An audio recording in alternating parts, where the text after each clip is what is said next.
Yo. Yo.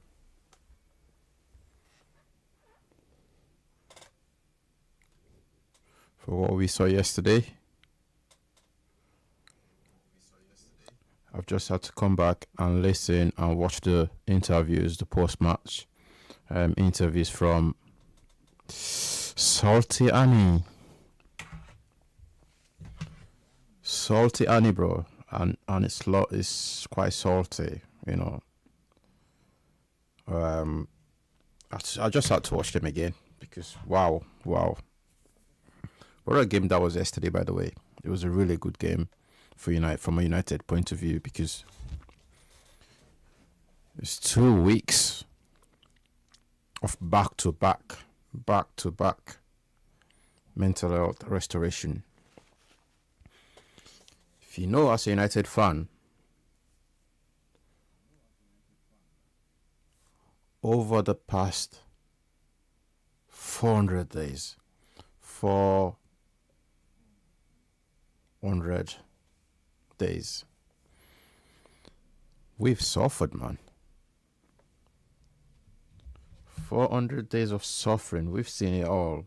We won it all. We bought the t-shirt, you know, back to back. We finally saw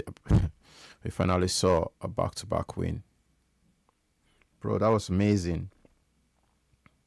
You know, there were times felt like during the second half when they came back 1-1. I thought, here we go again. We're gonna lose our head. We're gonna start panicking. We're gonna start doing, you know. And there were times where it happened. You saw Bruno losing the ball like left and right. Every 2 minutes, Bruno was losing the ball. But then the same Bruno start padded.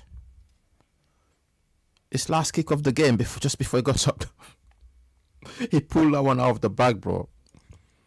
The same Bruno Fernandes we were all saying, like, okay, take him off now, get him off. I can't lie. I wanted him off before even the corner.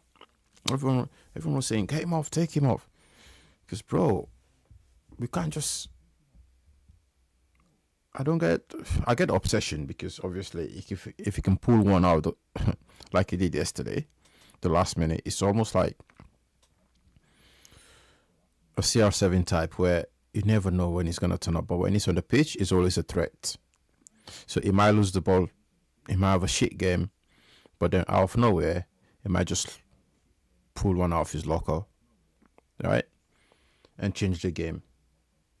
And that's what happened yesterday with Max up top, you know, Slabhead up top. My brother headed that ball into the net like, I needed this. It's my time. The amount of time he saved managers. My God, the amount of time he saved managers, bro, it's incredible. After the abuse is received as well from some of us on this fan base, you know, you can't really say it deserve what he's getting now, bro. The abuse we've given him is suffered by United. I'm not saying give him a new contract, by the way. That's not what I'm saying.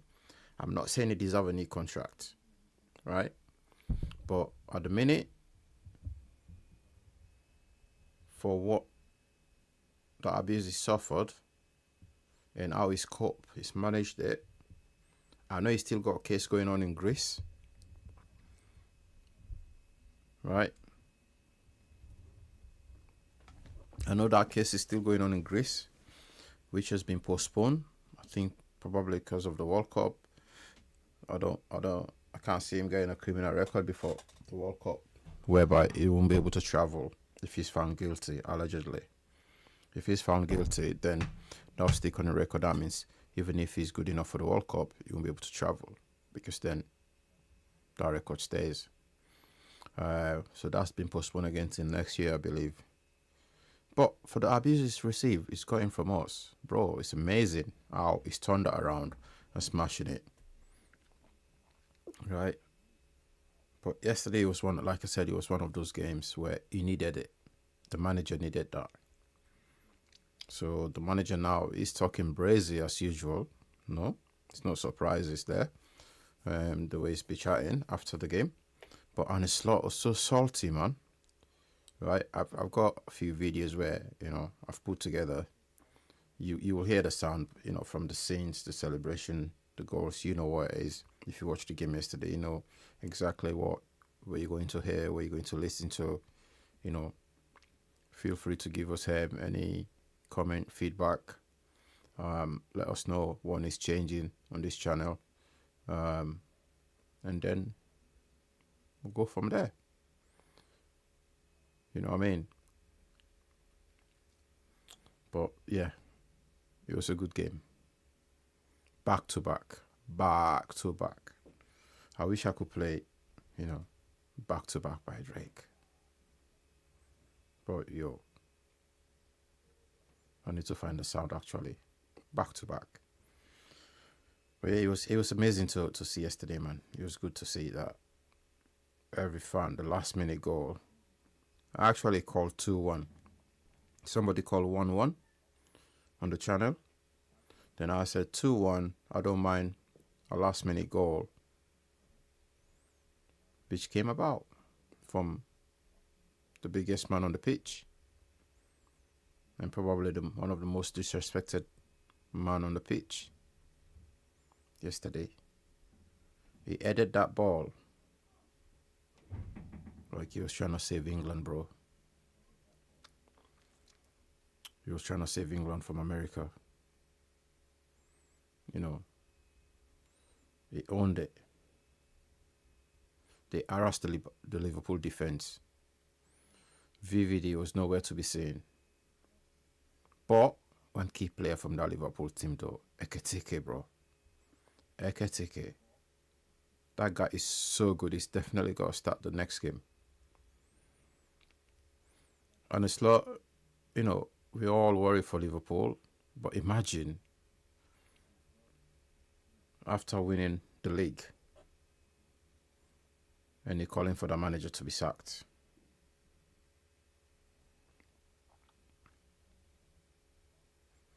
Bro, Ruben Amorim is the luckiest man alive, bro. Amorim could cheat on his wife, and that man will still survive. People like Arne Slot, they're losing their rags. They're losing everything right now. Some of the fans are starting to turn. Some of the pundits are starting to turn. Bro, TalkSport, they're turning. Calling him salty. They're calling him all names. I'll play for you the clips so you can listen to them. The Premier League, they have no respect for managers, man. No respect for coaches.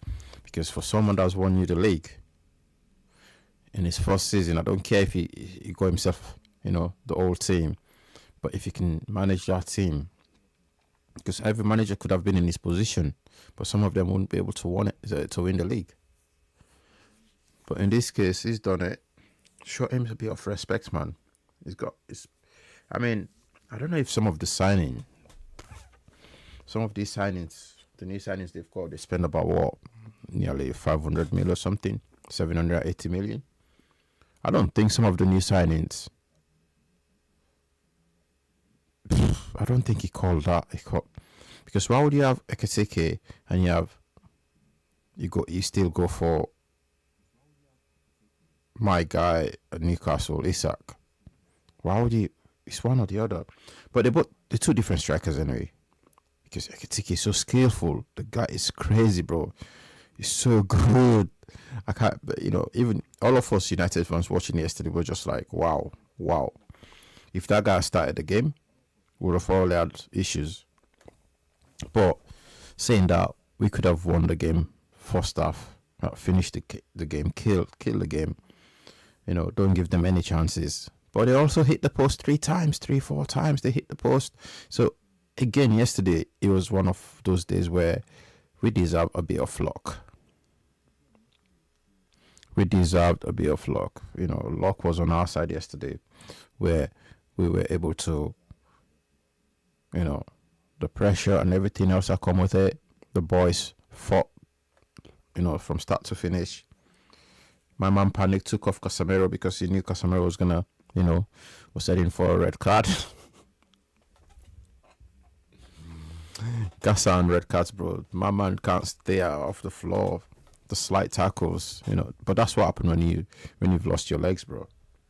You just make irrational decisions, by going.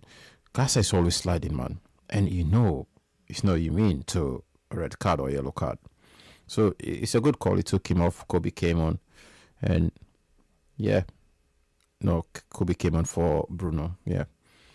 But it was good. Messi Mount did his thing again yesterday. Cunha was immense, even though he didn't get. I think he's just trying too hard to impress. But you're already a Premier League player. You've played in the Premier League. All you need to do is just show it. You don't need to try too hard to impress.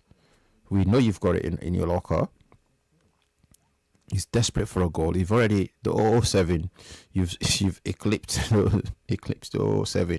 But you now I don't know. We need to find a new one for Cunha. But he did really well yesterday. He was brilliant yesterday, watching him play. Kept the ball really well. Took on a few people. In Bournemouth, it's a different breed. And Mboma and Ahmad play so well together. Dallo, after I switch over, he became a little bit better, but he was getting raced by Ketiki, man. But Liverpool were a bit unlucky, but luck or not, we deserved the luck. The other side of the luck we deserved. Brilliant, mate. Brilliant.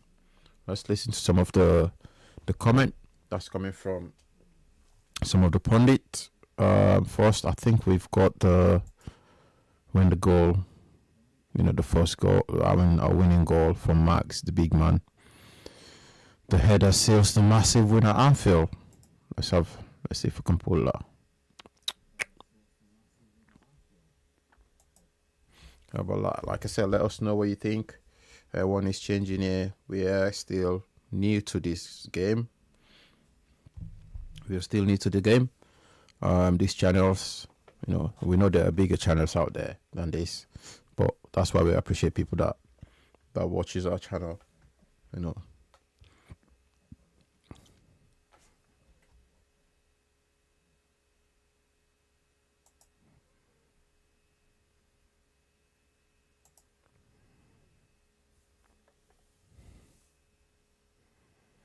Bro, if we win our next few games, we're right in there. We're right in the mix. There's no two-way. There's no hiding away from it. I know Amarim will not be getting too excited because he'll probably be looking at it, okay, I'm there. I'm in the mix. But if we win our next two games or few games, we'll be right there because currently we're 2 points by Liverpool. What more can you say? 2 points by Liverpool. The people, the people that spend the most money, the champions. I can't remember the last time we got into the top half of the table, bro. It's been a while. And it took us 400 days to win a back-to-back game. Whew. Scary hours, man.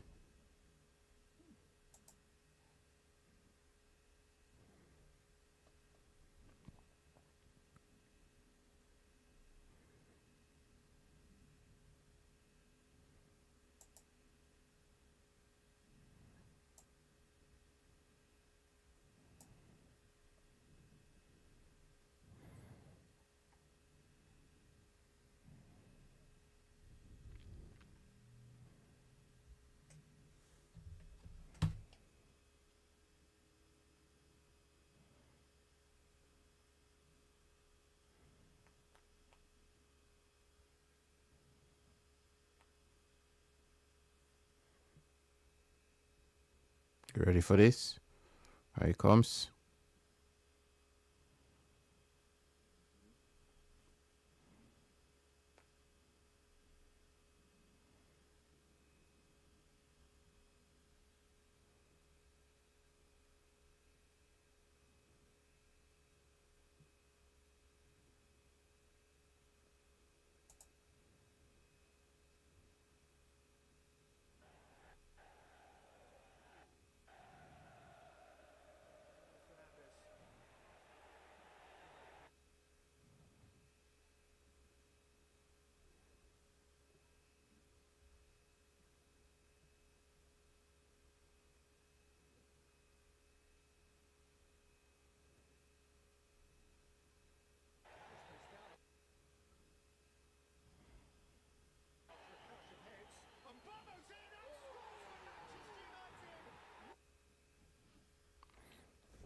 2 minutes. Within 2 minutes, I think that goal went in. 2 minutes. You know,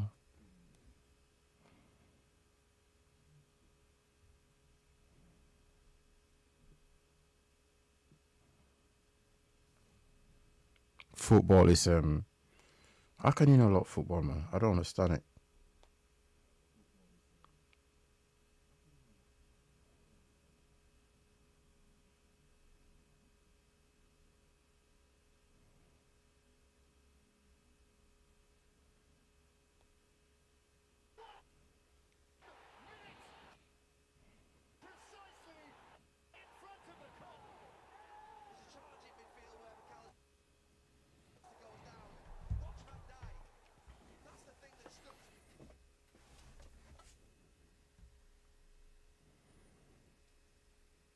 This,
two. I'm counting two. Hitting the post.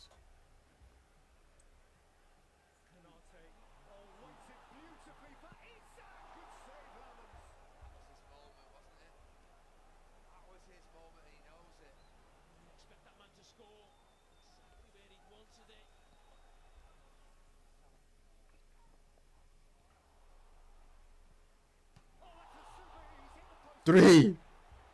Three times. We needed that lock. That's what I mean, the lock.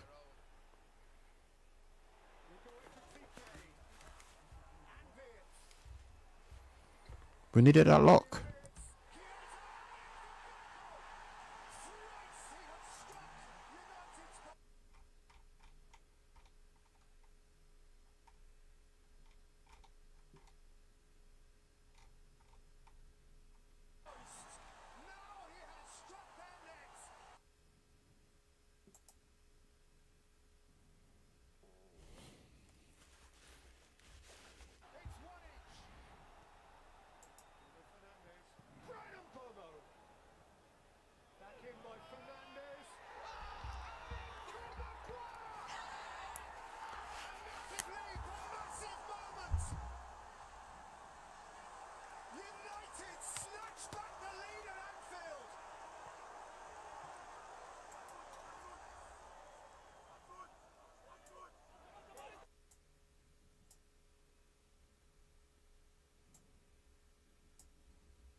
Yeah, man. That's what I'm talking about. See that?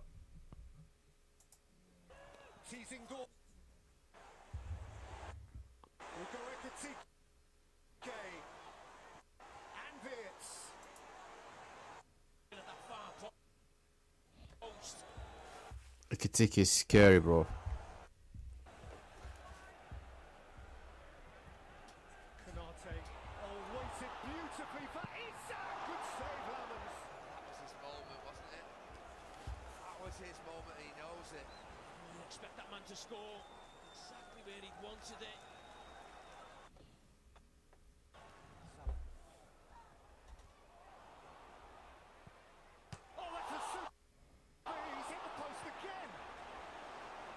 Well, when you come to Anfield, you need a little bit of luck. play of their own. Ugo Ekitike and Wirtz. Florian Wirtz. Thrice he has struck United's post. Now he has struck their net. It's 1 each. Fernandes. Brian Mbomo. Back in by Fernandes. From Maguire. A massive leap, a massive moment. United snatch back the lead at Anfield.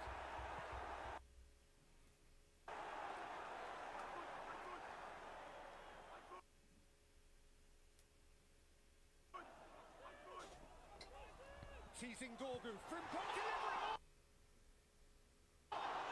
It's a sitter. Gakpo has missed the target. It's a sitter. That we needed a bit of luck, man. We needed a bit of luck there to keep us going, because they could have equalized. They could have gone on to win the game as well. But they did equalize, but they couldn't go, win the game. But the pressure was relentless, man.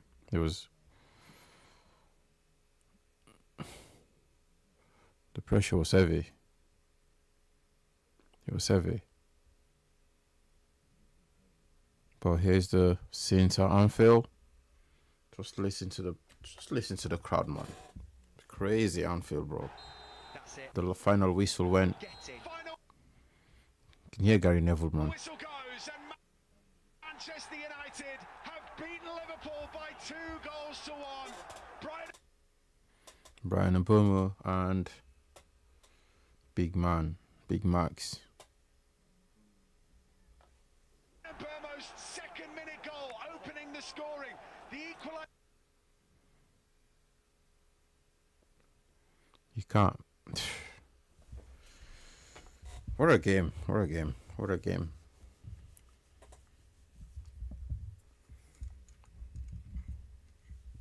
I think the only person, that didn't play to the best of his ability yesterday was Bruno. Only Bruno I could say yesterday. Yeah, it wasn't on form yesterday. But Harry Maguire arriving late into the penalty area. Not in Manchester United into a 2-1 lead. And it's absolutely fantastic. It's a win away from home. It's a win against top 4 opposition. It's a second win in a row in the Premier League for Ruben Amorim. And all of that noise can now dissipate into the background. Manchester United back into the top half of the table. They've beaten Liverpool by 2 goals to 1. Ben. You want me to speak now? Just say something. Yeah. Listen, it's an absolutely amazing result. It's an absolutely sensational result. Yes, in the second half, they came under the cosh. Yes, Liverpool hit the post again. But I tell you what, the way those lads must have been feeling when they pulled it back to 1-1, and for Harry Maguire to step up, as I mentioned earlier about the experienced players needed to do at a place like this, and to be the hero yet again and score the winning goal at Anfield. We haven't won here since January 2016. These players and the coaching staff should be immensely proud of the performances they've all just put in at Anfield this afternoon. What could that do for 9 years? 9 years we've not won there. It could be absolutely massive in terms of their mentality and their attitude. Oh, 9 years we've not won at Anfield. Liam, we're 2 points behind Liverpool, and yet we're a club that is in a little bit of turmoil. Look, I'm hearing none of it whatsoever. 2 points behind Liverpool, and we've just beaten them at Anfield. Crisis baton handed over. Liverpool have lost 4 consecutive games in all competitions. Plenty to be smiling about then, Helen.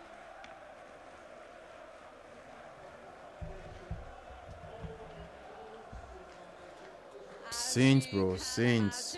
It is electric in here. What an incredible evening for Manchester United fans, players, the manager.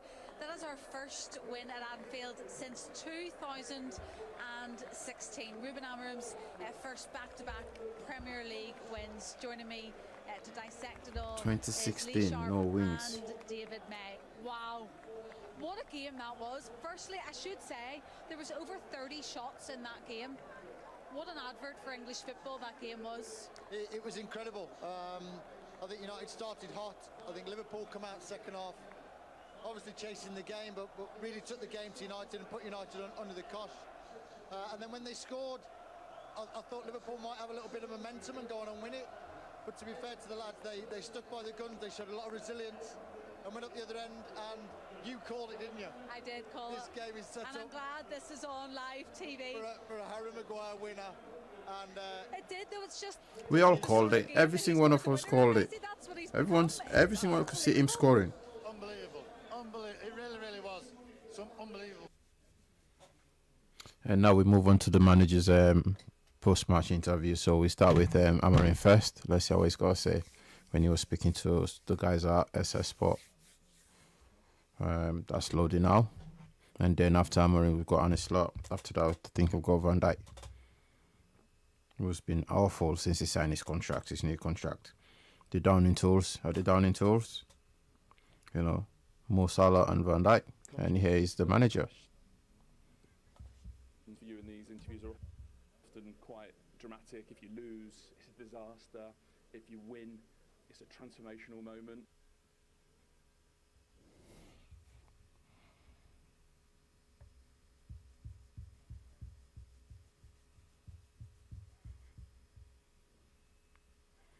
Just loading again. Nonetheless, was that perhaps the biggest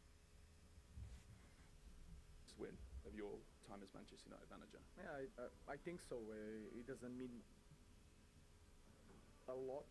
It means today, but tomorrow is not going to mean a lot. It's 3 points, but it's a good victory.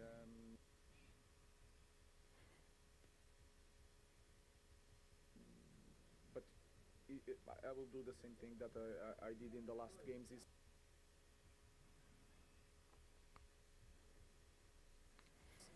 try to see the game. Try to in key points we had some luck, but we fought for every ball. We lost our composure a little bit in the second half.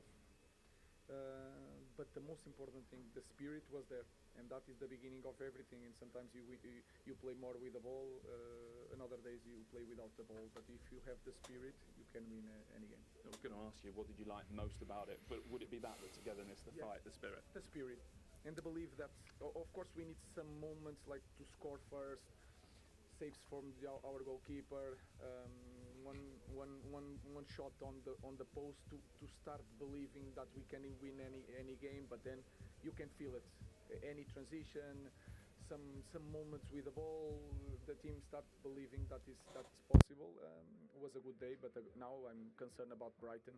Not already, Ruben. Yeah, because I had 1 year of experience, so I will enjoy it. I'm not dumb. I have to enjoy these moments, but let's focus on Brighton.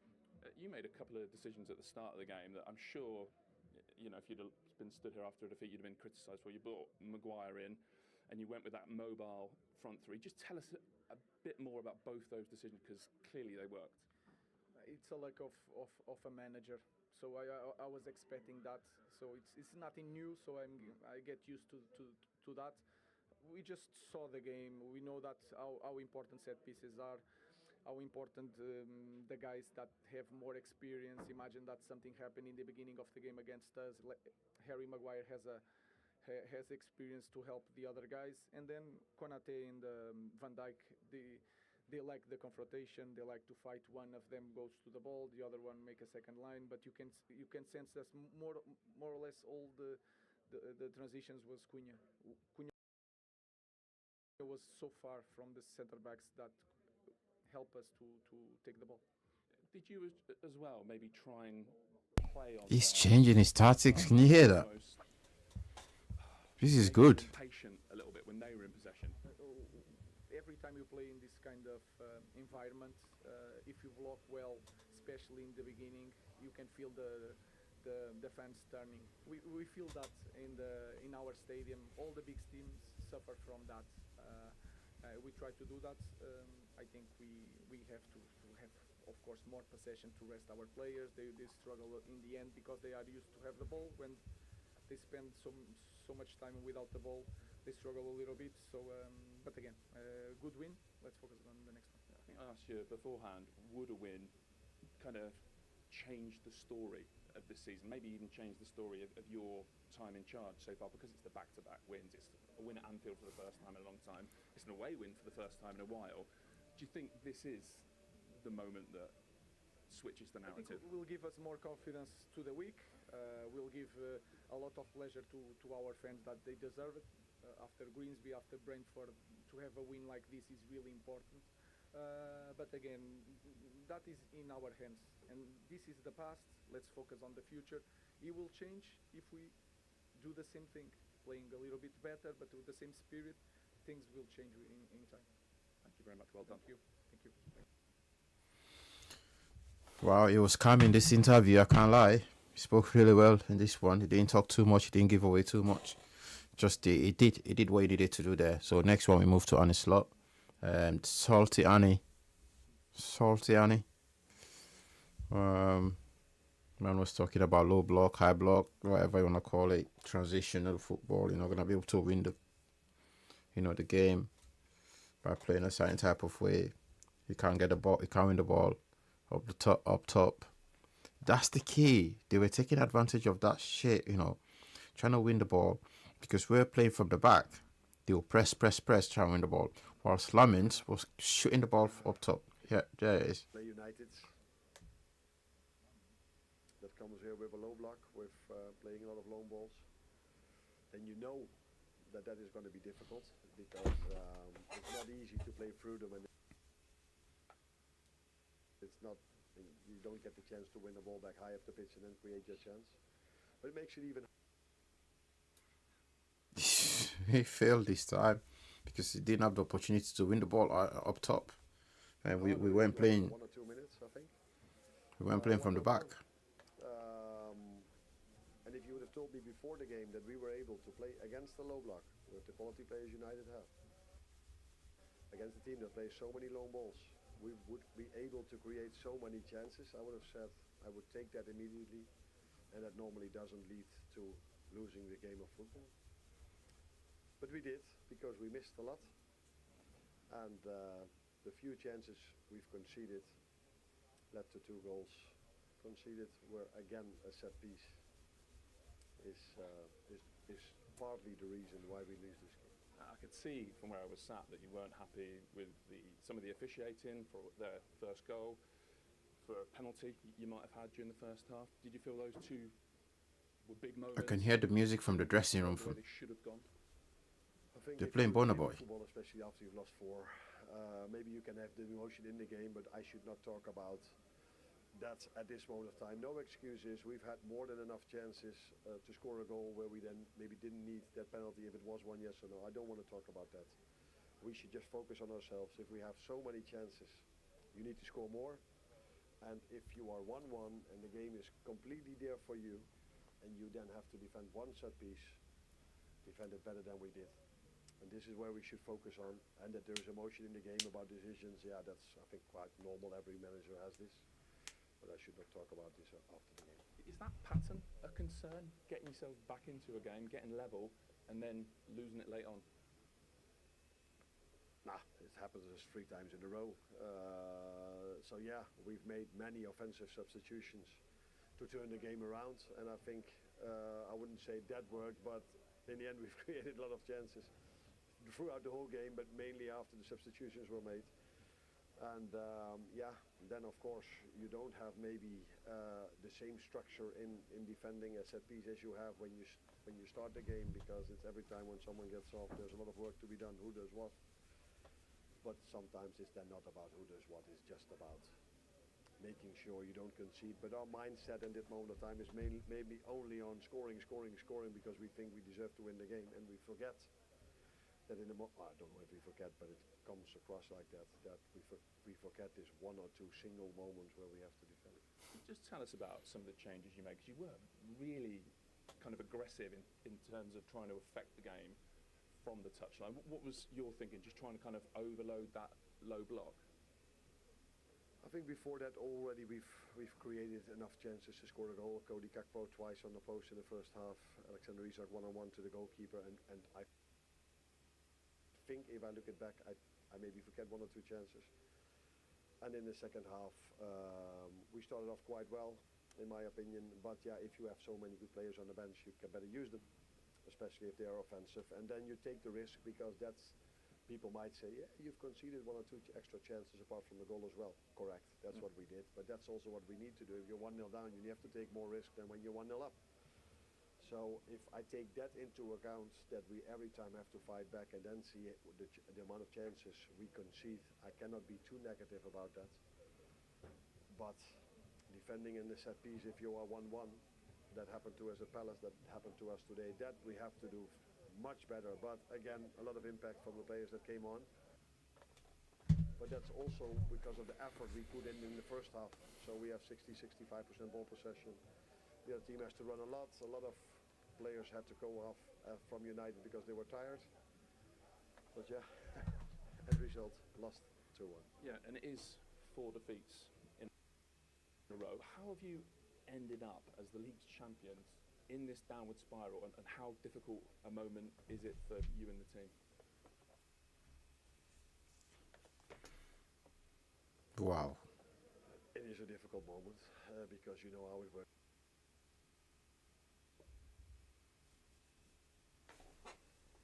In football, if you lose a game of football, if you lose 2, 3 or 4, the main thing is that the players need to keep believing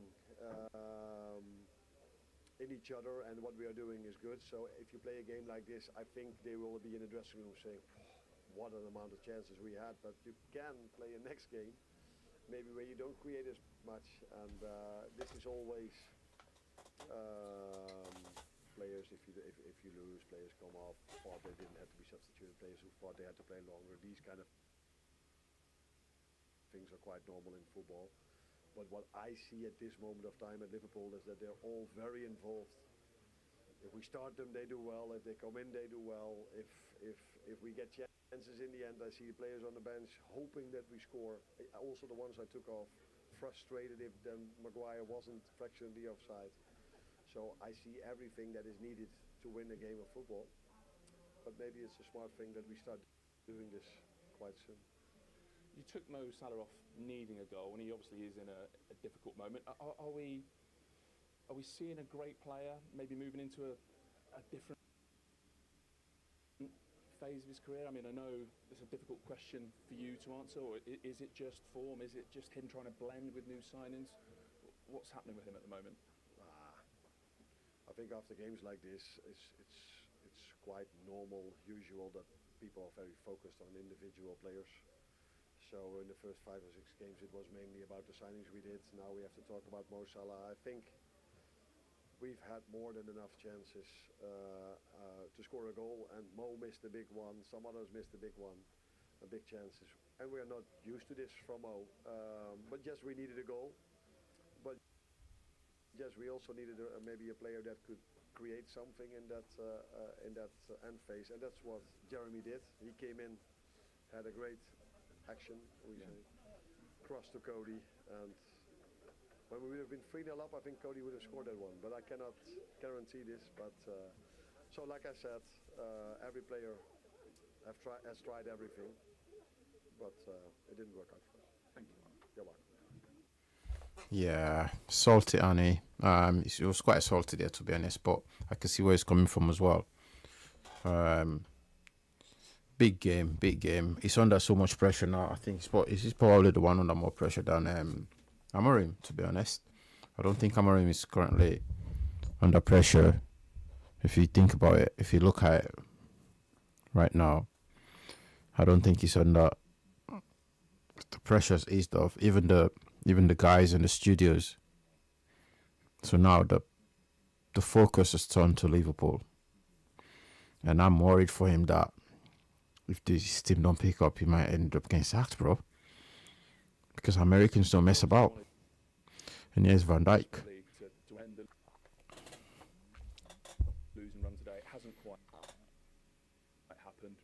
Why do you think not?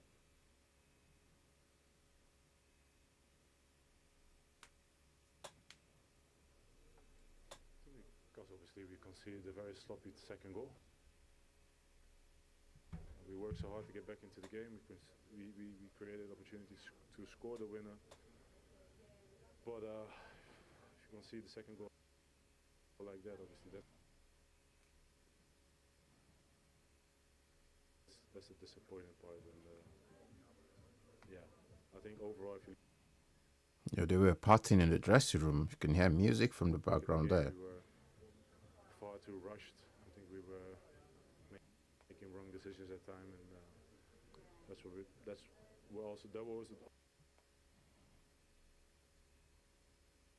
also the moments where we were open if we lost the ball. And, yeah.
Disappointed today. Far too rushed because of the games you've lost, and almost trying too hard, maybe, do you think? No, I think United was obviously very patient. They didn't press us that high. They didn't, they let us on the ball, and I think we made rash decisions at time where obviously we had to stay maybe a little bit calm, but we still obviously created many opportunities to score and win the game. But the reality is that we lost, and it's an interesting time now that we have to stick together, and not only us as players, but together with our fans and everyone that wants us to win. Can you just give us your perspective on the first goal? Because obviously yourself, Alexis and Obama have all sort of gone in. Perhaps the game should have been stopped for a head injury. Then Obama makes the run sort of in behind you. It looks like you passed him on, I think, to Konate. But just give us your view of that whole moment. Yeah, well, I think the ball goes long. The first header get won by a United player. The second header get won by me. In that moment, obviously, I hit Maka's elbow, and he goes down, I go down, and that creates obviously the space on my position and behind. And I thought from the angle that it was pretty difficult to score, but he managed to score. Obviously, it's still early on in the game, so there's plenty of football to be played. So it's good for us to just stay calm. But I think we didn't manage that in the best way, and that's obviously disappointing. You said in one of your earlier answers, this is an interesting moment now. What's needed from the group to sort of get yourselves back on track? Well, first and foremost, stay humble, stay working, and Stay humble. as possible. Because obviously, when you lose, your confidence drops. This guy is talking about staying humble. It's about staying very calm, and we've been coming from a season when everything was, it was unbelievable, and everyone was praising everyone and.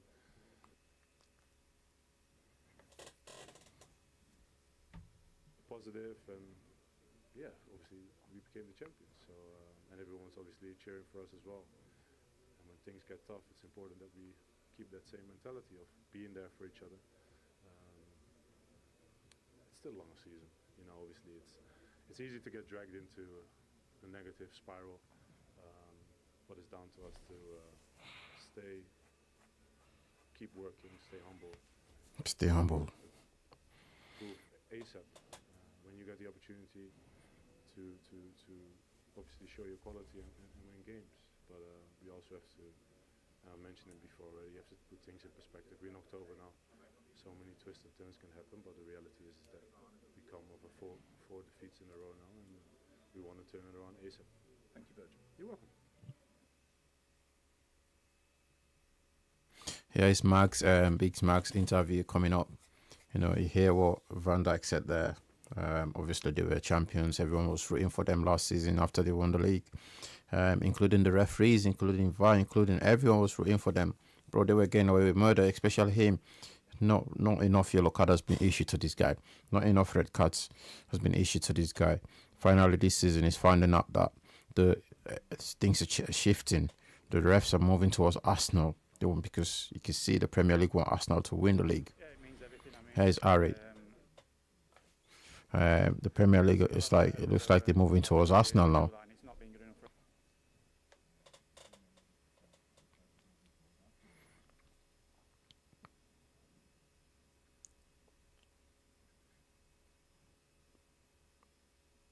But it's a different kind of game now. They have to play, they have to adapt. I understand they have new players and everything. They've been given the tools to go ahead and nowhere near enough. retain the league. Like today, so.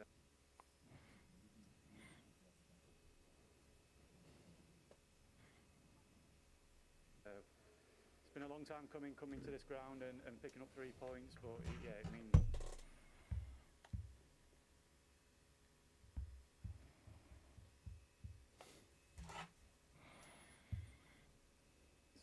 I think it's the old cliche, it's only 3 points, but it's definitely not. It means a lot more than that to the boys, to the clubs, to the fans. I've been here 7 years now, and to come to this ground every time and not get 3 points has been tough. So yeah, it's for the fans, and I hope they have a great night tonight, because of course it is only 3 points on the table, but to come here and do it over Liverpool, and like I said, they have been the top team over the years, and they've been a lot better in recent years, so it's nice to get one over them. Funny enough, I just heard on the commentary that for a Manchester United player, Anfield is the best place to win. Now that you've experienced it, can you vouch for that? Yeah, definitely, without a doubt. I think you see all week about the build-up, and you see a lot of Juan Mata's goals and Wayne's goals here, what have won the games for the club. So yeah, I'm sure in a few years' time they'll be looking back at my header and things. So it's listen, football's all about memories. It's all about creating memories, creating special memories, and I'm sure all the fans in the stadium will have a memory that they won't forget. So we'll all go home happy. We'll not get carried away, because we know this club is not in a position to get carried away. We need to use this as motivation to reach levels that they've reached in recent years, because that's where this club should be at. What do you think it means, sort of a bit longer term, for the narrative, the story, the kind of the journey that this Man United team is trying to go on? Well, funnily enough, in this club, it'll mean a lot for this week. And then we've got Brighton at home next Saturday. So every game gets treated the same at this club. We know that it's a big win, and we're going to get spoke about highly of this week. The lads have got to remain calm-headed and make sure that come Brighton next Saturday, we've got to go again and play well again, because if we don't do that, what we've done today, and fight and spirit doesn't. Yeah, absolutely. You're right. If you win today and you lose tomorrow, it's a problem. We can hear that the celebrations are ongoing. I've got a little something for your man. Your man wins the man of the match, bro. These guys were partying. As captain, that every win is the same, every game is the same. These are the scenes as he made his way into the Manchester United dressing room. The player of the match winner, and his teammates making sure they celebrate with him. We saw them celebrate at the final whistle, having led for so long in the game. Surprisingly, that dressing room is quite spacious, you know. That dressing room is not that bad at all. Liverpool away dressing room is not bad at all. Compared to Newcastle United, bro, you go there, it's like a storage unit. You go to Newcastle United away dressing room, it's like a storage unit, mate. You know, one of them. You go, you need to look 4 sides, but this one has got L shape. Where I was speaking to someone there, they said, yeah, it's because we want to make these people uncomfortable, the visitors. We don't want to give them a free jaw or anything like that. showers. You have to share the showers, massage table. They have to leave the room and go elsewhere. But here's Roy Keane with his assessment on Jamie Redknapp. I know that you weren't necessarily convinced that he was the right player to start this game, but did he? Did he prove Amarim right? Yeah, of course, but the manager brought him in, you mentioned before the game, because of his experience and the fact he's a goal threat, and not just obviously his winner today. Defensively, some of the headers he put in was absolutely fantastic, and we know he's capable of doing that. That's the foundation of his career. But my worry always is that getting isolated and getting caught 1v1s in terms of his pace. But he obviously got away with that today because he used the experience and he done well and he dug deep, and the win will give the players that belief about winning football matches. The keynote for this group of players is you got to keep winning. And also the good thing is for some of the new players who've come to the club, the attacking players, they haven't got the negativity of last season where it was really bad stats. They're coming to United and going, yeah, this is good, this vibe is good. They're winning a few matches now. They've got the back-to-back. They've won at Liverpool. Obviously we know that it's not easy for Man United players, so we've got to take that belief now, as Harry just said, into the game next week. We'll go against Brighton. That's the key now. Enjoy a little bit of success tonight. No doubt the fans will have a few drinks, but make sure you've got a free week. No real distractions for United over the next few months now. Obviously European football, etc. So stay focused, stay in the zone. But they do look that they've got goals in this team. That was a big problem last year. For all their problems, goalkeeper, defensively, they weren't a goal threat. But today, even though they've scored 2, they still look as if going, yeah, there's goals in this group of players. And some of the attacking players today look like, again, there's a bit of a swagger about them. And I like that. And it wasn't a cockiness. It was like, yeah, confidence, give me the ball, I'll deal with it. I'm playing at Anfield. We lost that confidence last season. Yeah, give me the ball, I can deal with it. And they dealt with it. And they've now got to build in it. But certainly good vibes. We see clips in the dressing rooms there. And success is good. It's great to be successful, even if it's a big game at Liverpool. But now carry it on. I'll repeat that to the players. You've got to keep going now and build and have a really good season. There's been a lot of positives the last week. There's been criticism. We spoke about the owner saying, the manager's there for the next 2 or 3 years. And we say, well, results will dictate that. If we can get performance and results like that today, then he will be here for 3 years. I was just thinking that, and it was quite unprecedented what he came out and said, and he almost got ridiculed for it to a certain extent, but maybe it changed that whole dressing room. The players that maybe aren't quite keen on Ruben Amorim, maybe his backroom staff, maybe he's going to be surplus, and let's shut everybody up. He's here, so let's get on with it now, and you can see maybe that creates a bit of togetherness.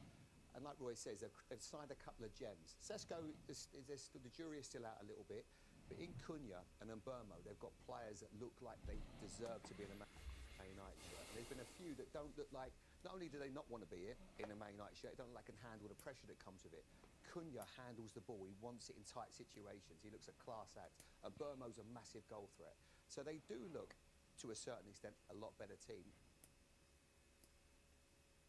Now they still need a few pieces in that jigsaw puzzle, but there were so many positives today. We talk about tactics, Roy said it just after the game, goes out the window in these games. There's been so many times when you maybe don't play that well, but you dig in and you get. This is what I mean. It's not always about the tactics. These big games. Along the way, they rode their luck, but they still had the big moments. And no matter what gets said about Bruno Fernandes, he does get a lot of stick. That ball for the winning goal is world class, and that's what he brings to this team. And Roy, you said it as well, that it was very important that the senior players were there to try and make things easier for not just the younger players, but the new players who've come in, and they combined for this. Like I'd say 99 players out of 100 would have controlled that. Yeah. But for Bruno to do that and put it back into the right area, the pace is coming at him. Not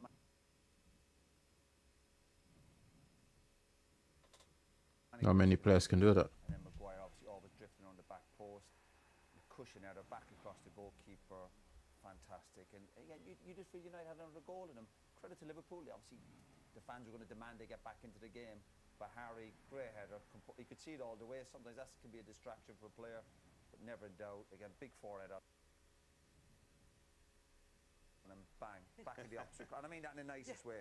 He does have a good habit of getting his head on things. He reads it well. He did it late on in Europe last season, and he almost did it here at Anfield last season against Liverpool, where he had the opportunity with pretty much the last kick of the game to earn 3 points for Manchester United this time. Yeah, but I don't think he got a great ball here, but still, you still get over it. And listen, but the beauty with football, you get another chance. Listen, his emotions that day would have been, should have done better. Oh, the reason to show this is to point out that he did do it this time, that he came back the next season and But put what I that like right. about Maguire, there's certain players, a lot of, particularly centre-halves, a lot of centre-halves go up, but they go up and there's like, they're kind of going up for the sake of it. But I always think people like Maguire, and going back over to John Terry and these people, even Van Dijk recently, they go up with a purpose. They go up and go, I'm going to go up and do something here, and they can read the flight of the ball. They get. I agree.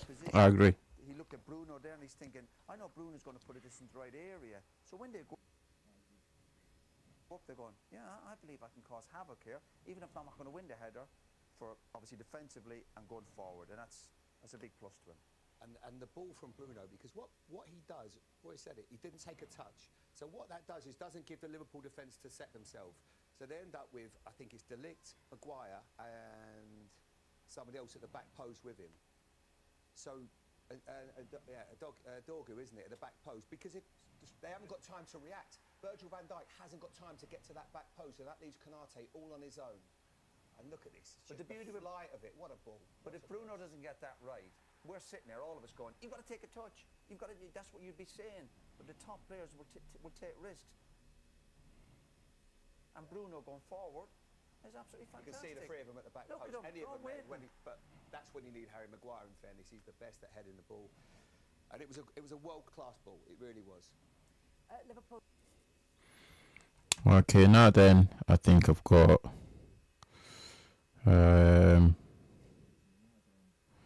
Gary Neville and Jamie Carragher chatting about this game after I think it's the Gary Neville podcast. Gary's loving life, but football is a funny game.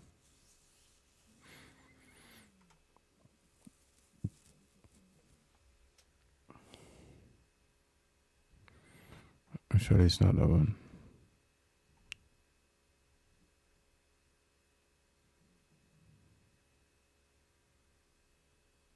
To sum up on a spot, saying that he would have been happy if he knew how many chances Liverpool would create in the match, and actually Cody Gakpo had a higher XG than Manchester United as a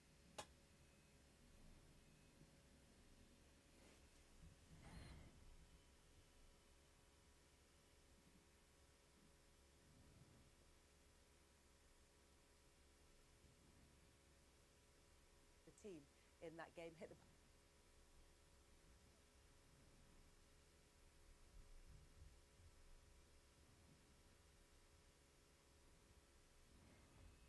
post 3 times, but that they have to finish them better, but also that defensively of the chances they did give up, they conceded a couple of goals, including one from a set piece. Or that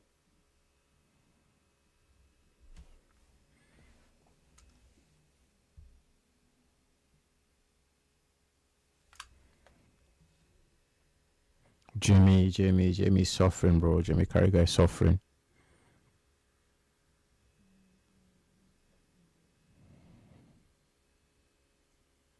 from a corner that led to the goal, and then he said we just can't afford to be doing that.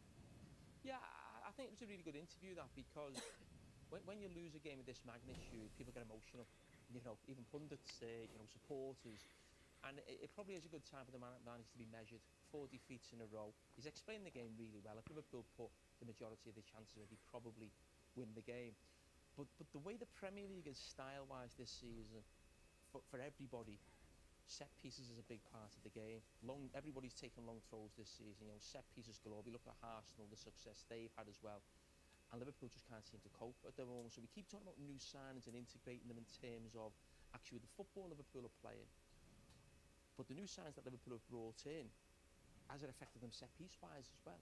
The fullbacks are quite small. There's no sort of great, physical presence in there. Even if you play Havertz in midfield and McAllister as well, you've got to think set piece wise as well. Is the team big enough? And maybe this is hurting Liverpool now, not just in terms of actually, playing the football and getting players on the ball, but it looks like they're not coping at all well with set pieces. They can see last minute at Crystal Palace from a long throw as well. Another corner at Crystal Palace as well. So yeah, they're struggling, I think, with the style of the whole Premier League right now. You mentioned the fact that it's a time for Onslaught to be measured after 4 defeats in a row. But if you look at performances across the whole season, you were saying in the first game of the season against Bournemouth that there were worrying signs defensively for Liverpool from open play. Have they gone any way to fixing those? Do they still look as vulnerable in open play as you thought they were on that first day? Oh yeah, it hasn't changed. And I think a few weeks ago I looked about Liverpool maybe going back to having Szoboszlai in the midfield, and maybe Wirtz coming out the team because he's more of an offensive number 10 than Szoboszlai. But Szoboszlai's played in that position in the last 2 games, you know, away at Chelsea, here against Manchester United today. Liverpool are still conceding goals and conceding big chances. You know, you think of the chance Fernandes had in that first hour as well. Manchester United should be 2-0 up in that situation. So there's, as we said before the game, I don't think it's one glaring problem. There's lots of things, new signings not up to speed, but some of Liverpool's great players last season are playing nowhere near the level that they are, and you know, just making sort of errors. And you talk about Konate, he was brilliant today. Konate had a great game, but then Van Dijk's nowhere near himself. I mean, he has a really poor game as well. So it's not quite happening for Liverpool right now. And I think I've just mentioned on the podcast actually, I think it might. Is that available to download or your usual podcast places? Exactly. But I think when the champions or a team, if you think of last season, on such a long run undefeated from the Nottingham Forest game, I think maybe to the Fulham game later in the season, almost feel invincible. And then this season, as soon as someone beats them, this run goes on 4 games. I remember Manchester City last season had that run where you couldn't believe this was Manchester City. You feel a little bit like that with Liverpool. And I go back to a game I played in here 25 years ago or something, where the invincible team at Arsenal, the following season, once they'd lost 1 game, everyone thought, oh, maybe you can beat them. And they actually went on to get a run of sort of losing 4 or 5 games. So it's just one of those things that the rut that they're in right now, and they just, as the manager said, you know, they've got to get out of it quick. But it's probably, we're not going to see the best of Liverpool, I would say, till the second half of the season. But that's why I think a draw today, I know we've praised them for gambling and winning, getting late goals, but on the back of 3 defeats, you're home to United and it's 1-1. Don't shy away from taking a point as well. I think just to stop the rot.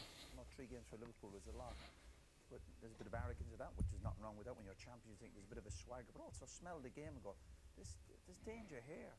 That's why there's not no taking a point either. It's not the end of the world.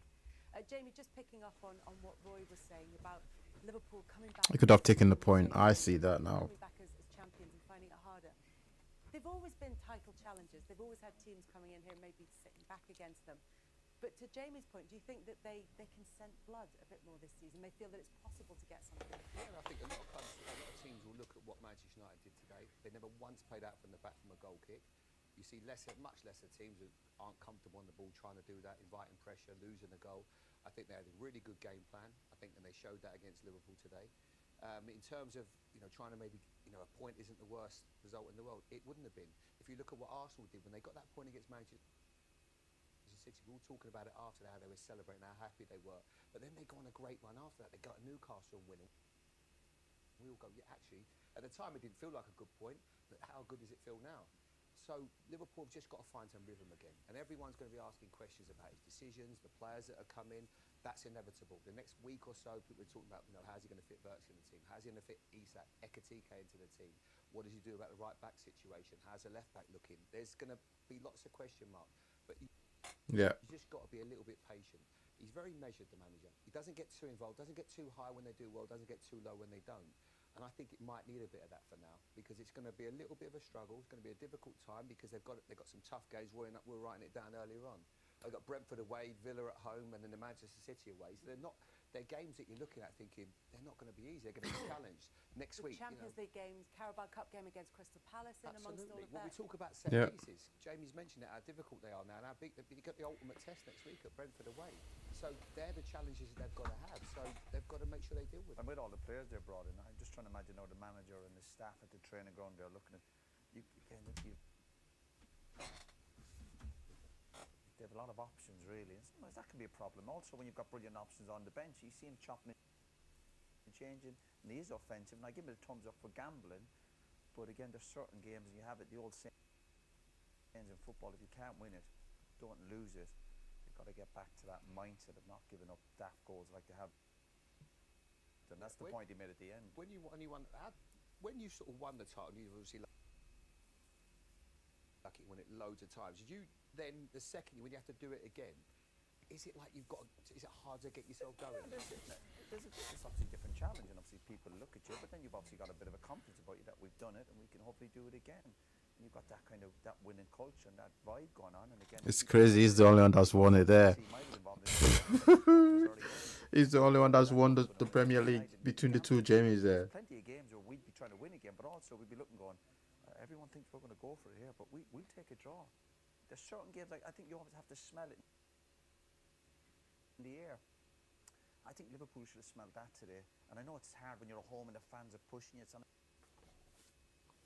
television, everyone's building the game up. But when it's 1-1 and you've lost 3 in a row, there's nothing wrong with just bringing it back to basics. Going, listen, well, lads, we'd love to win it. We've got enough attacking players on the pitch, but defensively, you've got experienced 2 centre halves going, yeah, listen, we've got 1 or 2 players who can try and win it, but make sure we don't lose it. Do you think that's a hangover, though, from those seasons where City were pushing for 100 points, where Liverpool ran them close on 90-odd points in more than one? Well, yeah, they were obviously had good rhythm last year, particularly. But when it felt that a draw was drop points, when you almost had to have a perfect season. Yeah, no, obviously to win titles, it is about winning football matches, but I'm just on about if there's 5 or 10 minutes ago and you're up against teams like United today, especially their attacking players, Kelly, you smell it, you just feel it in the air going, I know everyone wants to, I was a midfielder, we'd have lads going forward, but I'd still be going, yeah, lads, Giggsy, Beck, you go for it, but don't worry, I'm sitting back here and I'm going to sit in front of my 2 centre halves, and we're still going to make sure we defend crosses or whatever, because unless you do that, unless you do them basics right, you're not going to win football matches. So I just felt today Liverpool, it was a time for them to go, with 5 or 10 minutes to go, we talk about that throw-in, and even that was a symbol of like, what are you doing? Just throw it down the line and we get up the pitch. Maybe a bit of arrogance and a bit of, you can be too confident. And United are looking going, I tell you, what happens when you're thinking that? United will be sniffing it and going, I think there's a chance here that we can win this game. And United haven't won here for 10 years, so you're giving them belief. You have to take that belief away from them. And again, go in that dressing room afterwards and be annoyed with a draw. Go in and go, lads, we need to do better. But it's a draw. It's something. Instead of going and going, can't be giving up goals like that. Yeah. I said about their body language when it comes back in from Bruno. Players, 4 or 5 more kind of looking to run up the pitch if they're playing at home to a championship team. Southampton came here 2 or 3 weeks ago and they got a few chances. They had a little bit of joy. I know they won the game, but it's still Man United here, and they still have very good attacking players.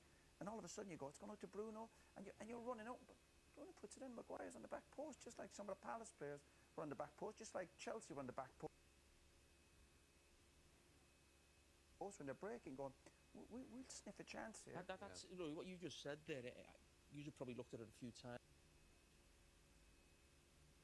You know, the goal and the team defending the corner.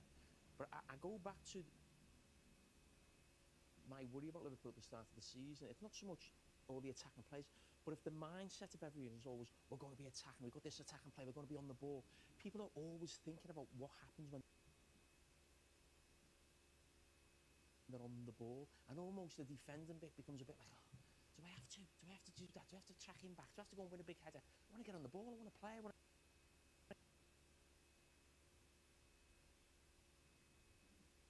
We've got midfield players who all want to get on the ball. So I actually think sometimes Liverpool, now there's almost a mindset of not actually doing the dirty work. And you're talking about today, you know, getting that point. That was definitely more the case in the 2 away games at Chelsea, Crystal Palace. Crystal Palace battered Liverpool. They got a goal late on Liverpool. That's like, get out of there with your point. It's a tough place to go. Could have been 3-0 down.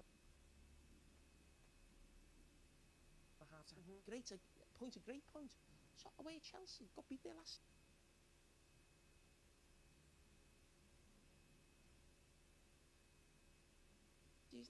you got back to 1-1. You don't get beat. That's the thing that frustrates me in terms of the experience on the pitch and the players they have on the pitch. You've won, not just last season, but won numerous trophies over these last Have they few lost that years. pride in defending? We talk about teams that win titles. It's going, the foundations, obviously you need a top goalkeeper, be rock solid at the back. We look what Arsenal do now, but Liverpool looking as if going,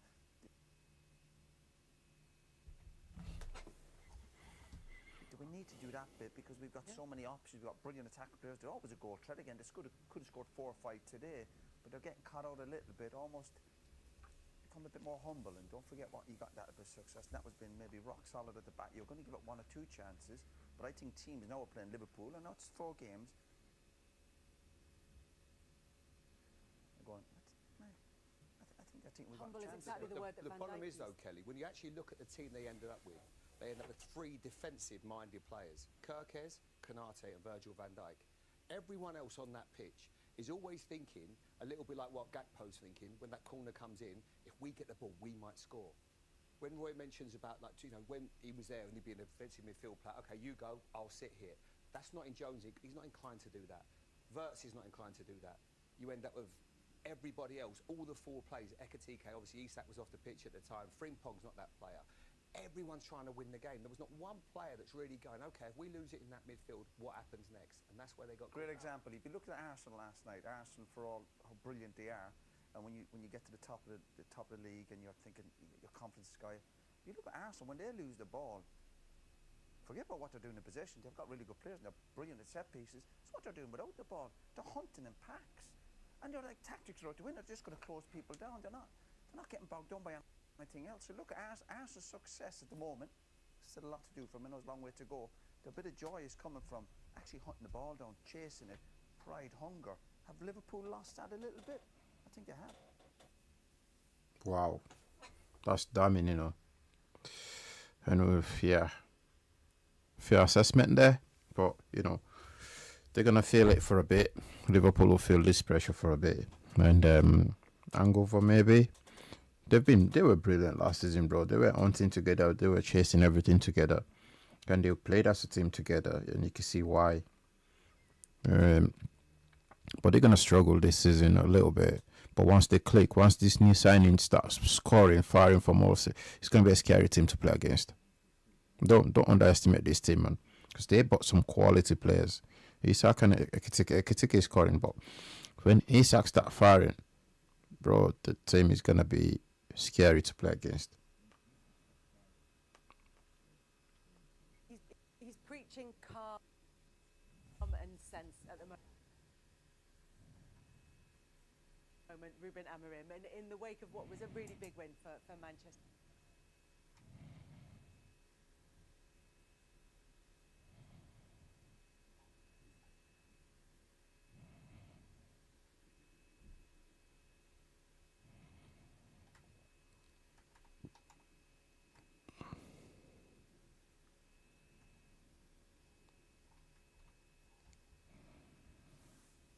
It's gonna be a long one. A long one.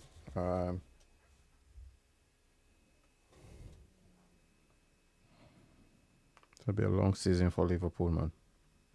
You know what's funny? Yesterday, watching Sir Alex giving trying to share his chocolate buttons. My man was there like, "Yo, go on, mate. You can have one. I'll feed you still. You know, even though I'm whooping you, my team is whooping you out. You know, I can still share 1 or 2 chocolate buttons with you."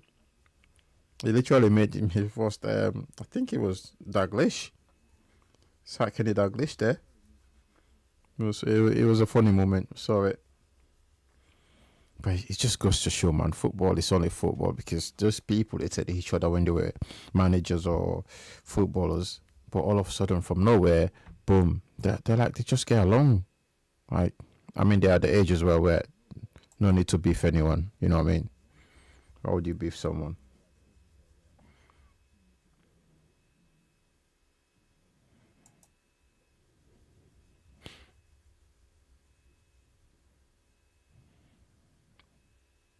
So now I've got Gary Neville and Jamie Carragher discussing the match. but Gary was loving it. You know, one of them cameras where Gary was celebrating, man. It was funny. Because look at Jimmy's face. But that was pre-match. I have to say, within a minute, that had gone because it was a brilliant moment for United. A really good bit of play from Ahmad, slipping it into Mbermo. And that just got them off on the right footing. And then from that moment in, they were really resilient. They were competitive. They defended set pieces well. They looked dangerous on the counter-attack. I thought the front three were really good. I thought he managed the game really well, Ruben Amorim, in terms of, looking at Casemiro after an hour. But Ahmad after an hour at wing-back, thinking, OK, let's get some legs on there. Let's get some more defensive stability at wing-back. Let's get Ugarte on for Casemiro because he has had those 2 trips. So everything seemed to go to plan, and then Ruben Amorim managed the game really well. And the most, I think the most pleasing thing is that they've won having Liverpool equalised. Because when Liverpool equalised, you thought this is going to be the Alamo, the kitchen sink, the lot, and Liverpool are going to go and get a winner. But there's something just before, I thought United would score a second. There was something about that Liverpool team that didn't have enough defensive mindsets on the pitch, and I just thought United are going to do, and they did literally within a minute of that happening. So look, there's a bit of luck. You need a bit of luck. The goalkeeper's made some good saves. They've hit the post 3 times, Liverpool, but I actually think United deserve what they got today because they applied themselves to the game properly. That was a proper sort of effort that they put in there, and that's not always been the case over the last 10 years in those games that we've seen Liverpool beat United. Okay, Jamie, so why did Liverpool lose? Listen, Liverpool are not good enough defensively right now, and every team that come up against them feel like they can score goals and create chances. Now, Man United's record here over the last 10 years is not just a defeat. I think they've only scored 3 goals, I think, in 9 or 10 games here. But obviously, you get the goal early on, we get into that. Obviously, look at Virgil van Dijk, but Manchester United looked threatening every time they went forward. They had real big chances in that first half. Yeah. It feels like it happens every game, and I keep going back to the Newcastle game because Newcastle United, I think, scored a couple of goals and had big chances with 10 men. And it's something, whether we talk about the balance not being right now, Florian Wirtz hasn't played in the last couple of games, whether these players are a team who don't actually want to do the work without the ball. It's all about getting on the ball and getting people between the lines. Listen, it's something we'll look at tomorrow again on Monday Night Football, but yeah, just listen, it could have gone the other way. Liverpool had big chances in the game, but when I was speaking about what I felt Liverpool looked like in the early weeks of the season, I feared this happening because of the way the games were going and scoring last minute goals, and it almost feels like once that invincibility's gone, a little bit with Man City last season, where you think every team feels like they've got a chance, and something just come to me then when we were talking, and I was thinking about that. I remember playing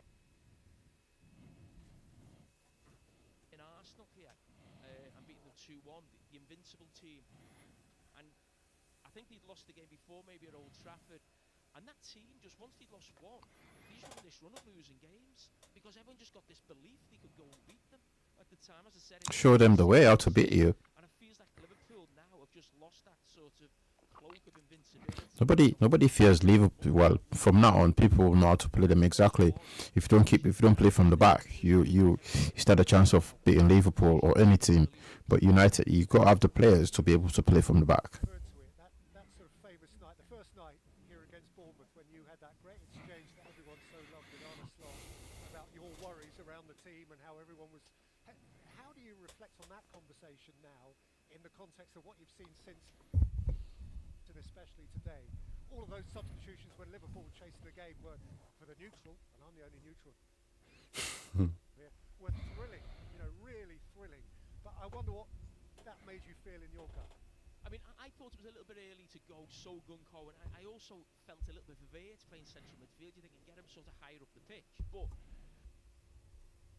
Liverpool got back into the game, and listen, I don't really know where the corner comes from, if that had anything to do, but Man United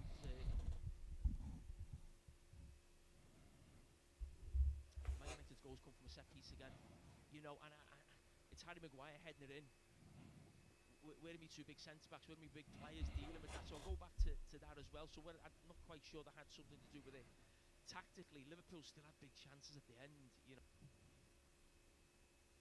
Yeah, it could have gone. That game could have gone either way, man. I don't think Liverpool actually lost this game necessarily because of the changes Arne Slot made, because I don't think United sort of counter-attacked and went through on goal or anything like that. But listen, the small margins right now, whereas at times at the start of the season they were going for them, they're now going against them, and it just feels like every game goes to the wire. And the reason I mentioned at the start of the season is, and we had this little debate, I never want my team to be described as the most entertaining team, and this game being end-to-end and anyone can score. No, you like watching teams who do that who are not your team. You don't like your team doing that. You want your team to be in control. And very rarely this season have Liverpool ever been in control of a game of football. I think the individual performances of Liverpool's defenders was really poor, and decision making. The left back's not settled in. There's no point in me going over that again. I said on this podcast, I think 3 weeks ago, he plays like a 10-year-old left back. He's all over the place. I saw it yesterday. I said the same thing yesterday, man. I said that yesterday, the same thing. Carquez is not a Liverpool player. Or somebody needs to sit him down and say, listen, don't worry about impressing too much. Just play your normal game. Don't worry, the fans will see you. This club will see you if you do play your normal game.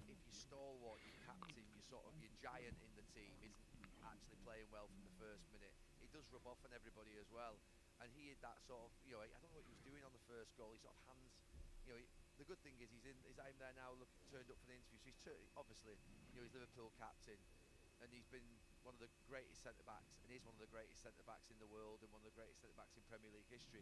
He's had a difficult day out there today. And then Liverpool in midfield just looked a little bit all over the shop. But look, come on to Salah shortly. All of them are sort of just a little bit short of where they are. Wirtz hasn't settled in. Let's just say it, Isak has not settled in quite yet. I mean, as a brilliant player. Mo Salah is well below his best. You've got three £150 million players there, whether they're £150 million in terms of how much Liverpool have paid for them, or worth that just generally in terms of their world.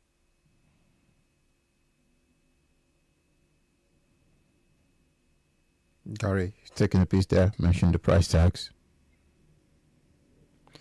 Yeah, Carquez, I looked at Carquez outside. This guy's not a Liverpool player. But only time will tell.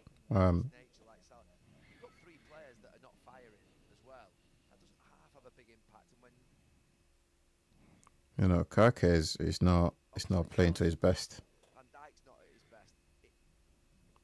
He tries to impress too much, Carquez. He tried to play as if his girl was watching him.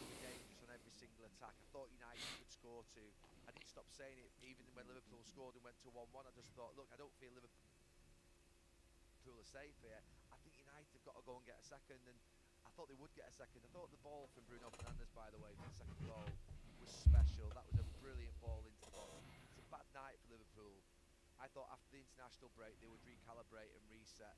You know, sometimes when you're a team that's won a title like they have, you sometimes need a break where you just say to the right, now come on, kick back in, concentration, focus. We're not going to give any goals away. But in a minute of this game, that goes out the window. So even if they have tried to reset mentally, after a minute, they're a goal down and they're thinking, oh. And for United, if you score here in the first half, I always think you've got a chance because it does make this crowd nervous. This crowd is a great asset, and you nearly saw it being a great asset towards the end, but it also can be a little bit of a pressure. If obviously the away team scored, United scored early, and it really gave them confidence. I was really, look, there have been times where I've not been proud of United in the last 5-10 years because I think they've fallen well short in matches, but I thought they showed a spirit and a heart today. Is there something in Manchester United when I think of Amarin? And listen, it's one result, and we can't disguise it's been really poor since he's come in, and in some ways it probably couldn't have got any worse in terms of the games they've won, losing that cup final to Spurs, even the start of this season. But I just think twice he's come to Anfield. I think he's been to Man City and won. I think they've been to Arsenal maybe once, someone maybe in a cup game or something. And we talk about this system a lot, and one of the reasons why I don't think it suits Manchester United is because I don't think it's a system that puts you're on the front foot and you can get after teams. But maybe when you're the team who are not expected to go and win the game, it can be a difficult system to sort of break down once you get into that back five and that four in front. And we question that four in front at times. But when you're at home, the attacking players think, well, I should be up this pitch. I'm not really going to get back and tuck in and defend. But Mason Mount's picked for that role today. And it is a difficult sort of nut to crack for any team. That's why Crystal Palace have joy. Because Crystal Palace are a team who are not seen as the team who've always got to take the game to the opposition. They can sit there, and more often than not, games that they go into, they're not expected to win, or they're sort of, you know, a mid-table team, and he's getting more out of them because of that. Maybe that's why he's done well in these big games, especially away from home. But in terms of going forward and being on the front foot, Manchester United scoring goals and winning games, that's why I think it'll always hold them back, this system. I thought United in these 4 games, obviously Liverpool away, Brighton at home, Forest away, Tottenham away, I was thinking 7, 8 points is great. 7 points would be par out of these 4 games. Now there's a real chance, and they should be thinking to go and get 10 points out of these 4 games. That would get them back up in, I think, to the top 6, and that's what I think they need this month. But you know, let's be clear what we thought before the game. I thought if United lose here today, which they're more than likely to do when I saw the team sheet, I'm thinking Ruben Amorim's going to be going into that Brighton game under real pressure with Forest and Tottenham to come. This is a complete turnaround game, this. But it has to be something that they don't go and sort of, they can't get carried away with this now. They've got a week before Brighton. They have to go and beat Brighton next Saturday, or else it becomes something that sort of lessens what's happened here today. They've got a kickstart, springboard from what they've done here today. Because to win at Anfield is special in any season. This is a bloody tough place to play. To win here is the hardest ground, honestly. And to win here tonight, they should be really proud because it's, you know, it's a big achievement. But they've got to kick on from here. I just listen. We're seeing pictures here, Harry Maguire, and of course you'll know I'm absolutely devastated with this result. But I think if anyone is going to get a winning goal here, and he almost got the winning goal last season, I must say, out of that dressing room I'm looking at, I'm probably pleased it's him, because the amount of criticism that lad's taken, and that's the nature of being, at one stage he was the captain of Manchester United, and Manchester United are a fantastic club and have huge standards, and of course, listen, it hasn't happened for him in terms of, you know, his price tag and coming to the club, but that's something he'll always remember, and he'll always be remembered for Manchester United fans for getting the winner at Anfield. So if someone was going to get the win, I'm probably quite pleased, because that lad has been through a lot, and it can't have been easy what he's gone through over the years. So and you know what, he always fronts up. He's always in that team. He could have moved a couple of times. You know, he can get away from the limelight, go to a left. It's a club, you're not in the spotlight as much, but he hasn't. He's been there, you know, for Manchester United. He's there. He doesn't play every week, so if it's going to happen, fair play to him. Yeah, no, there is a lovely human element to that, Jamie. And I'm glad you brought it up. And actually, Harry Maguire's an example of a player who could be scarred by the experiences he's been through. And the Manchester United team as a whole could be pretty scarred. I appreciate, even as a non-player, that scoring after a minute helps in terms of confidence. But didn't they look surprisingly confident today? Didn't the selection seem to work out? Didn't Cunha and Burmo and Mount work together? Pete, absolutely. I thought the front three played well. I thought Casemiro and Fernandes in midfield probably had the best game they could have had together. I think, honestly, I was really worried about that. I always worry when De Ligt's in that right channel with Maguire at centre back. There's not enough pace in there, but I thought there's a few problems with Gakpo in this first half, but it was fine. I think for Harry Maguire, it was a really good day for him. I think both De Ligt and him both won that central defensive part. But like you say, they've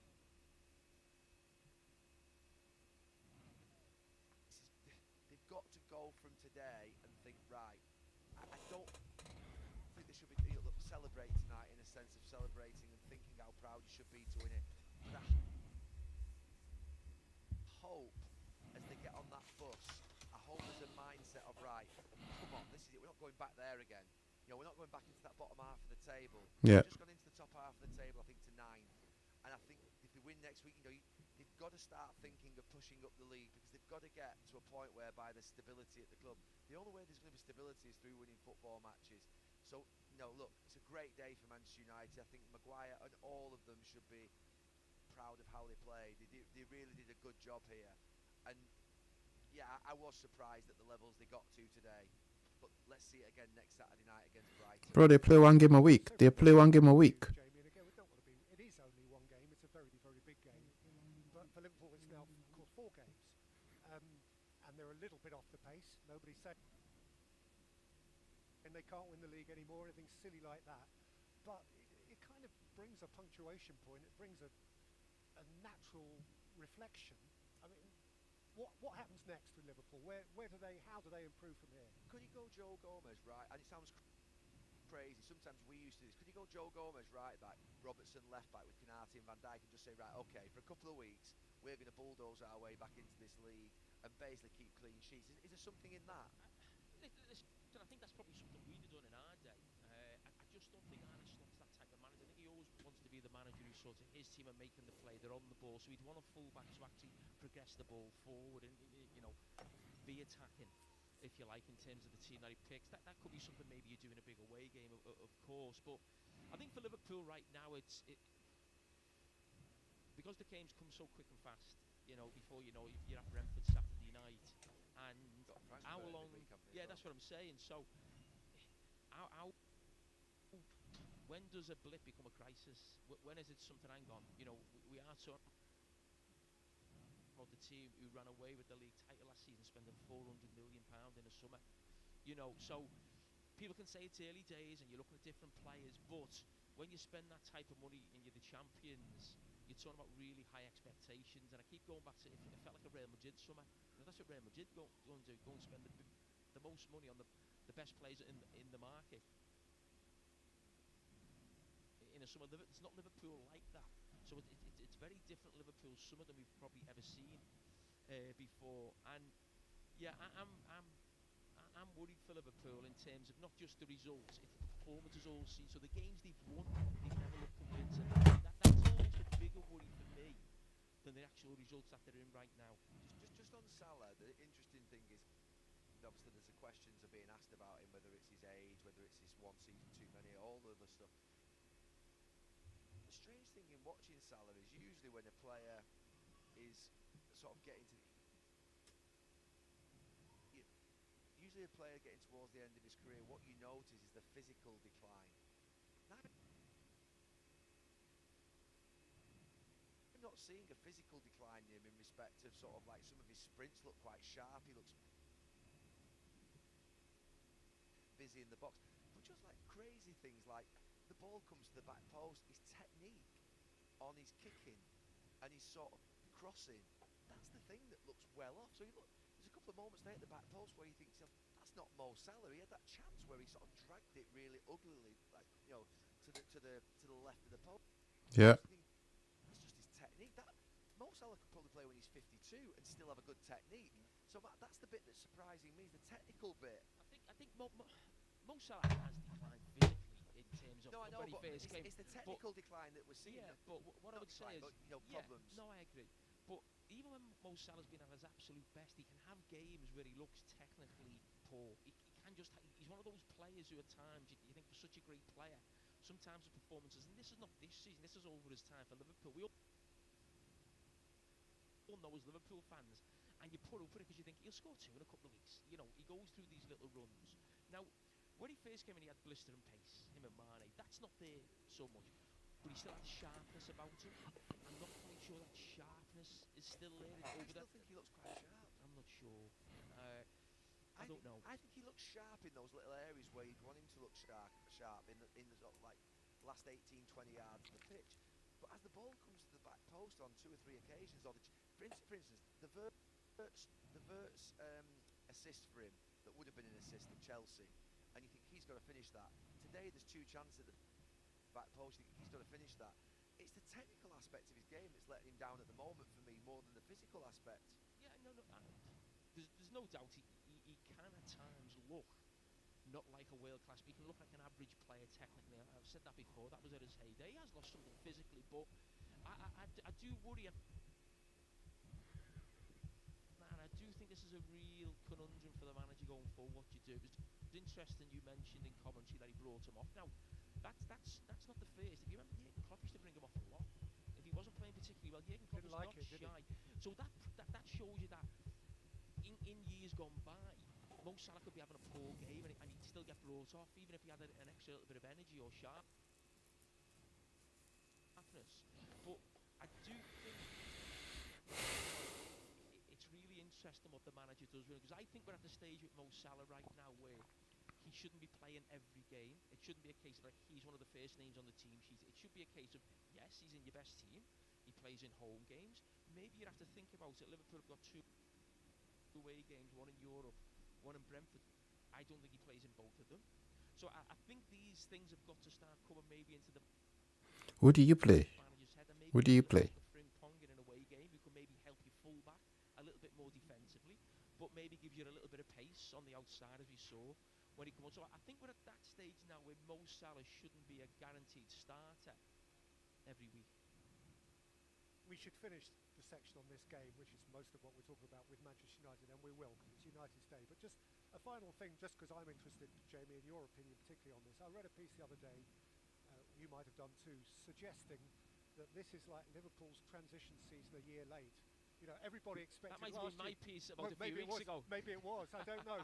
But I'm wondering whether that is kind of coming to pass. Well, listen, I don't think you should say that and use that as like an excuse, because as I go back to the champions who won the league with these have spent 400 million on 2 or 3 of the best players on the market in their position. So transition may be a little bit too strong, but you do feel, and I go back to Paris Saint-Germain last season. When you watch Paris Saint-Germain in the first half of the season, it was like a completely different team to what you saw in the second half of the season. They almost went out of the Champions League group stage. Now, this Liverpool team has to get better. These players with Toronto's Isak and Wirtz and Ekitike who come off the bench, they're too good at players not to improve what they're doing right now. And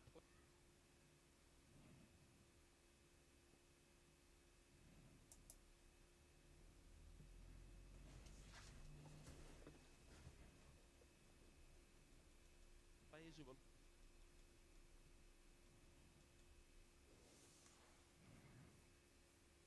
here, like, you know, Virgil van Dijk, you know, Mo Salah, Konate, those players' performances will improve. So Liverpool will get better. The worry for them is, I think they're going to lose more points between now and the end of January, February. A lot more points. And will Arsenal or Manchester City be too far away from them? Because I think Arsenal right now look the best equipped team to win the title in terms of the way the league is now. It feels like a lot of set pieces, long throws. Liverpool can see the goal again from a set piece. Arsenal look sort of scoring goals from set pieces. They can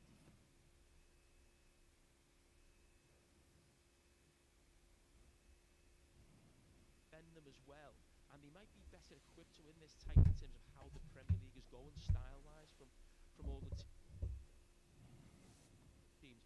But Arsenal will get nervous in March and April because they haven't won a league for so long, and Liverpool and Manchester City need to make sure they're not too far out in front where they can't affect that. And that's the thing with Liverpool now losing these silly points, and I think they'll lose more. They've got to keep Arsenal sort of within arm's length of them. I think Arne Slot's got a big job to do. I think Liverpool's recruitment has been lauded, and rightly so, for many years. But if you look at the 5 outfield signings, Kirkes has not settled in, Frimpong has not settled in, Wirtz has not settled in, Isak's not settled in. Why is nobody saying these are not Liverpool players? They don't fit to wear the shirt. It's only at United when it happens.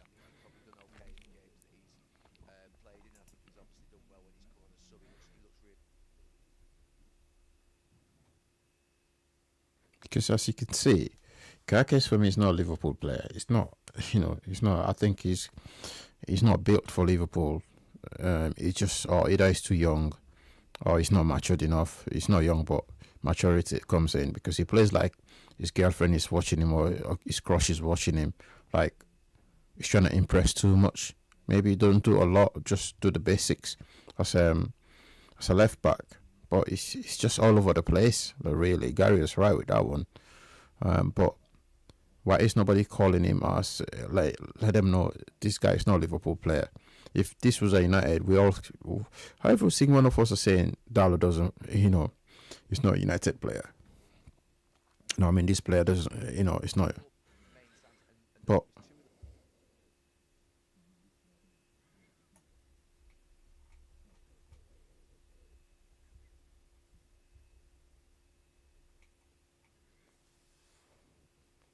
I feel sorry for Kakes, but it's not really a Liverpool player, is it? It's a basic, it's a regular Bournemouth or mid-table player when you look at him now. Or maybe give him another year. He might improve. After another year, if he doesn't improve, then ship him out. But he just needs someone to settle him down. Who's calling me? Somebody's trying to contribute to this podcast, to this session? I hope not.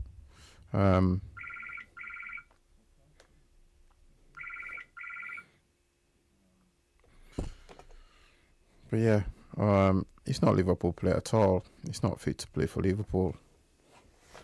The same way we'll look at.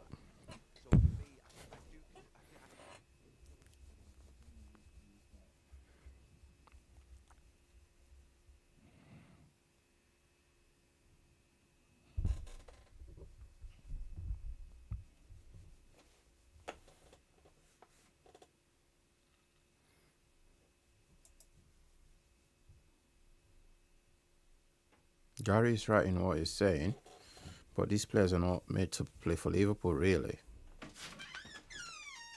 Do not. Liverpool's fullbacks if I was a Liverpool fan, because that's half your back four. They didn't get Gay, which is obviously the other bit of recruitment that was supposed to sort out the centre-back partner for, well, with Canate, or sorry, with Van Dijk.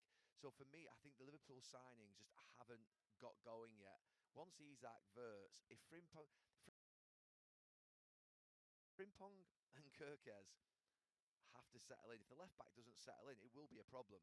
You cannot have your fullbacks basically not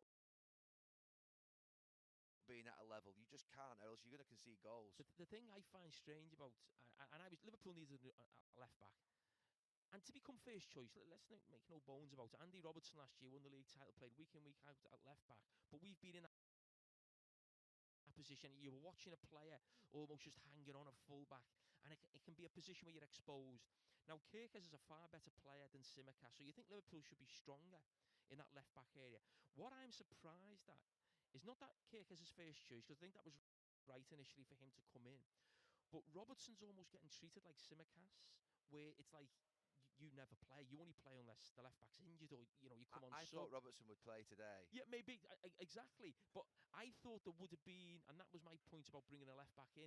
Andy Robertson needs help, so it was almost I'm surprised he hasn't been given more games. Not just because Kirkes hasn't performed that well, just more of actually. He has been a great Liverpool left back. He won the league last season. Kirkes is a new player. It almost just feels like it's Kirkes as the left back, and that's the end of it. And I find that strange, really, from game one. Sure. So, Gary, final word on Manchester United. I wonder what this result and the feeling it's given you does to your, I won't say ambitions for them, but what have Manchester United's possibilities become off the back of a day like this? Look, Peter, honestly, I think Manchester United have got a top six squad, particularly when you know that they haven't got European football and they haven't got Carabao Cup now. So they've got a free week nearly every week for the rest of the season.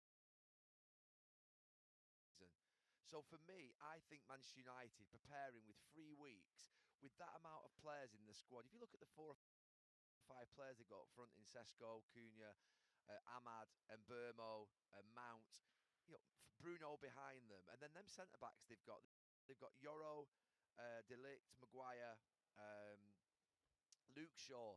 They should be able to get a top 6 finish with the 3 weeks out of that squad.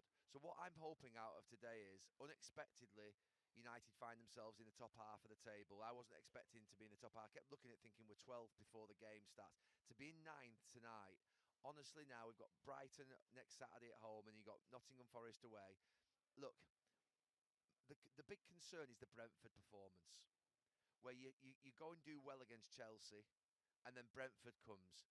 You can't do that. So what can't happen is now we've got to this height of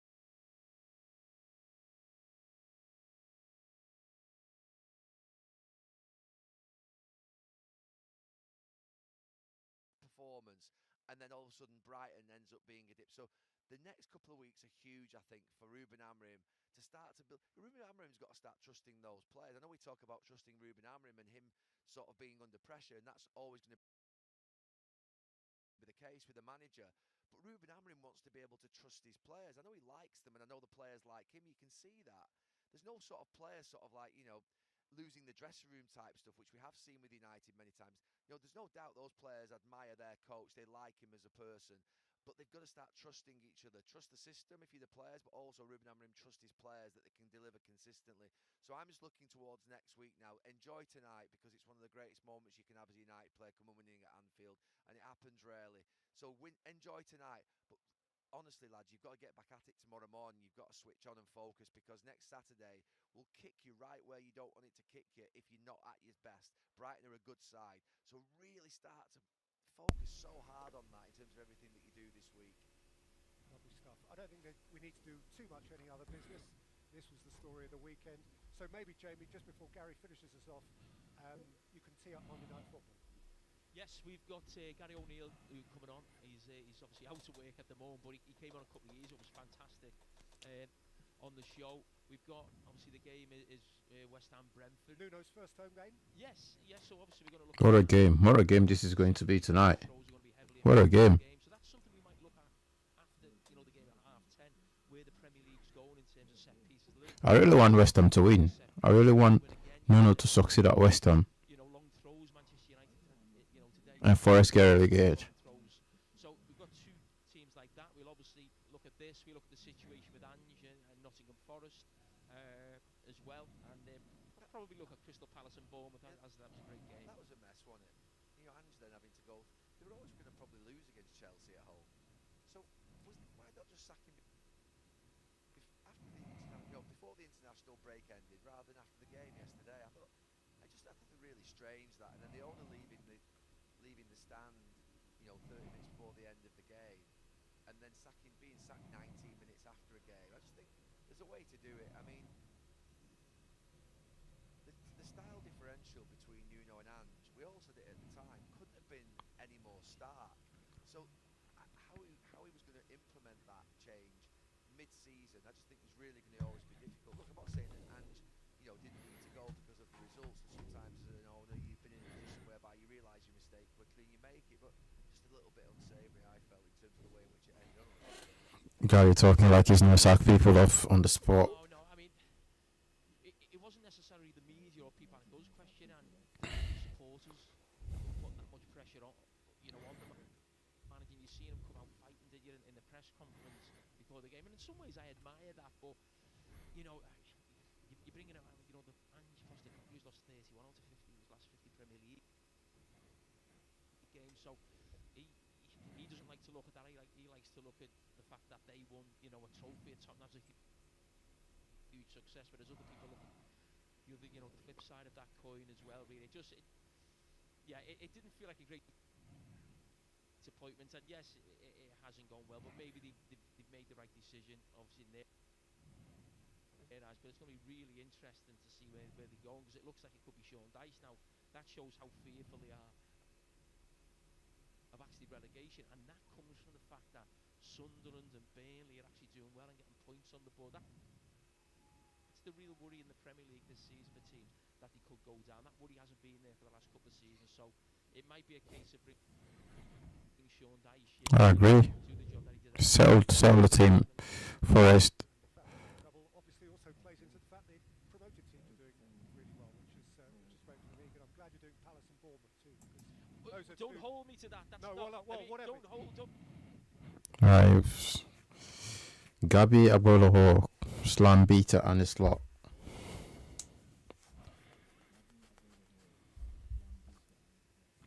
let's see what he's got to say here. I've got a couple more videos to watch, to react to, and then we'll end this stream. Shout out to everyone that stayed, that's watched, that's liked.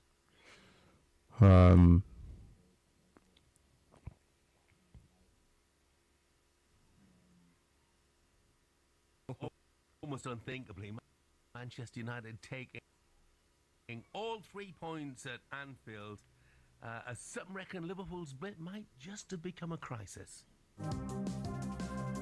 Liverpool, remember, coming into this game on the back.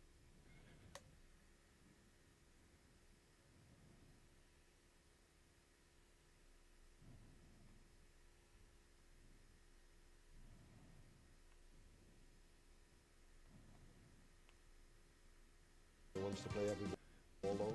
Did you go one? It's Brian and Yo, honey.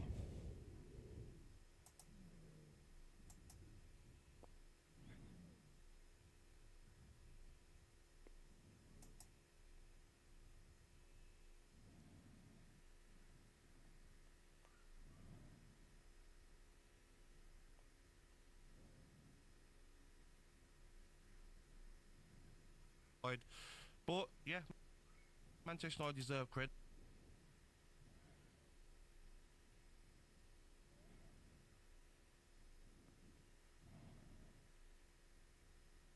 I mean, United missed chances as well.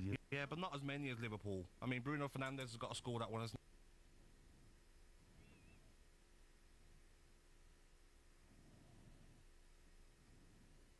he? Praise.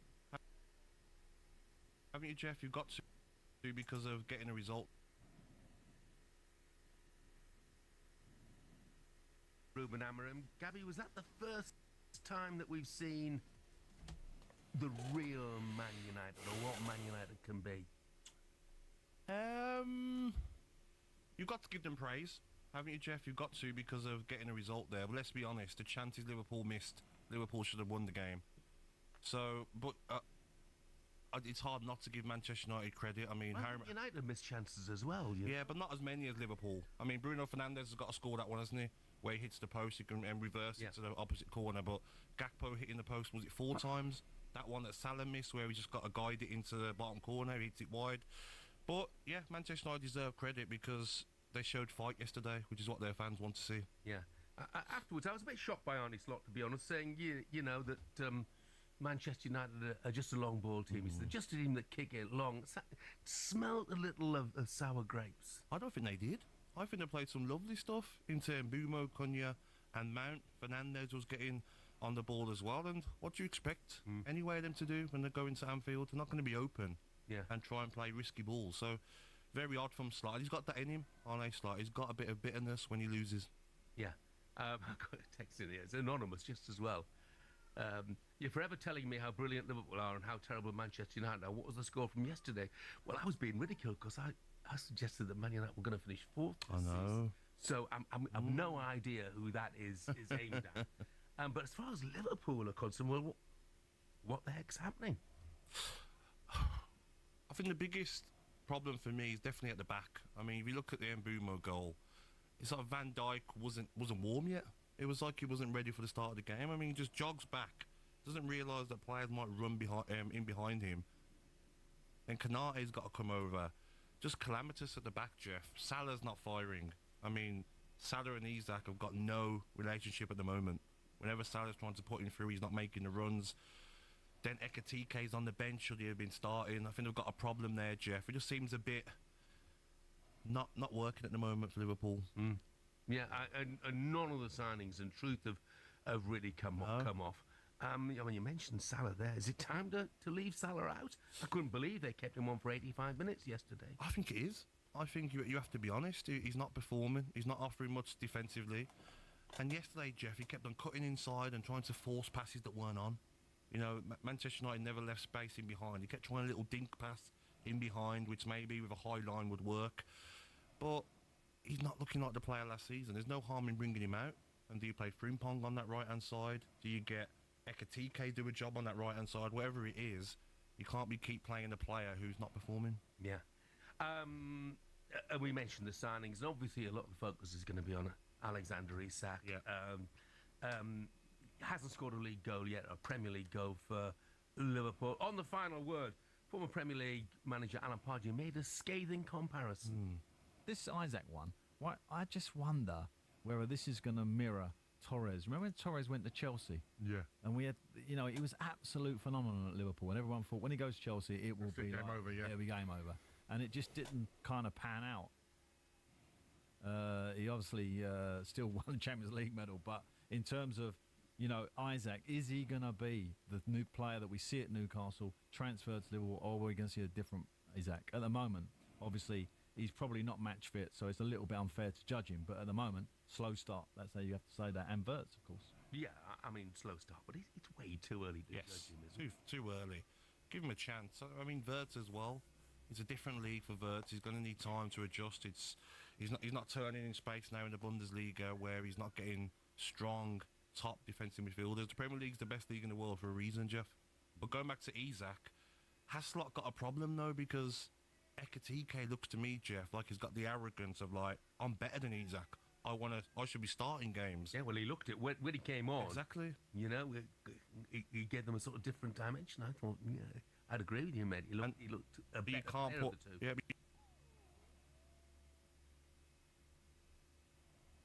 you can't really put Ekatike on the left because Gakpo's probably their best player at the moment going forward. A lot of problems. Marcus, the Liverpool fan, says that it's time to get Kerkez and Salah out of the team. Personally, I wouldn't even start with Kerkez. I was standing with Robbo. He's been strong. I wouldn't start with Salah. And I hate the way we've got to be loyal to our big stars, but at the end of the day, if they're not performing, you don't play them. And then you've got this wonder kid, Rio, who's got so much potential. Give him more time. On the text already, Alex has texted and said, Liverpool, what I'm going to say is it's not Klopp's team anymore, that in all of the games where Liverpool get beat, Slot always slags off the other team for not playing proper football. One thing I have heard repeatedly before this game and after it, Gabby, is saying we won the title last year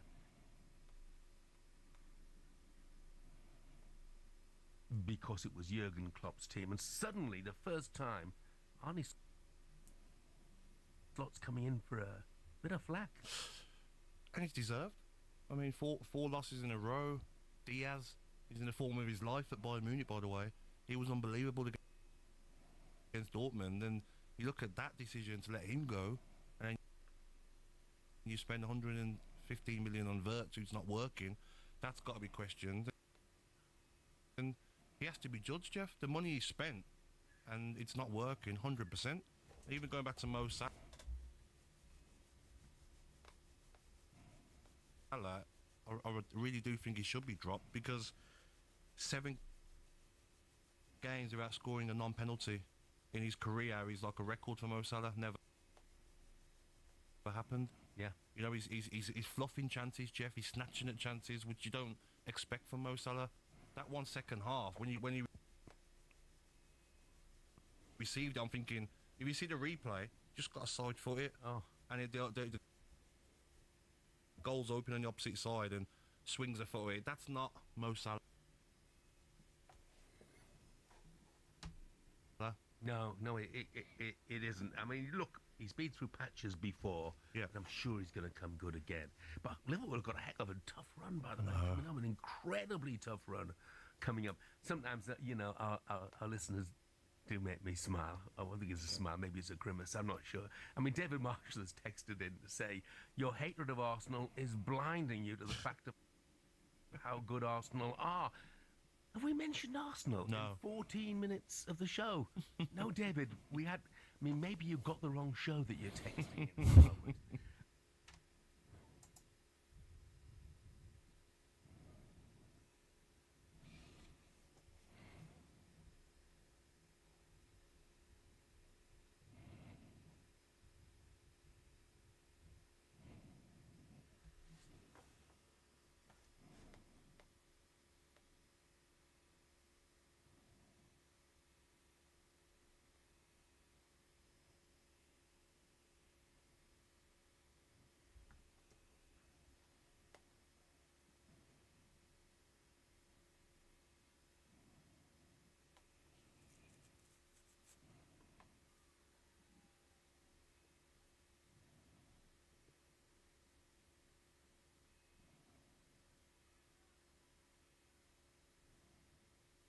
But the problems, of course, deepen at Liverpool as United celebrate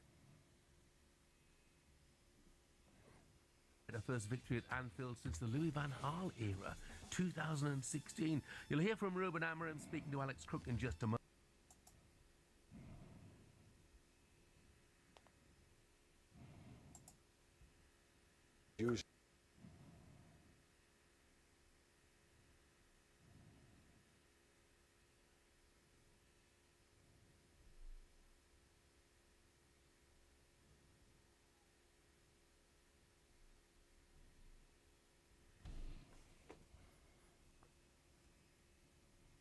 Then it's up to us to fight ourselves out of that, but as long as the mentality is as it is at the moment, I have all reason to believe that we are able to win football games again. You promised the fans at the end of last season that better days were coming.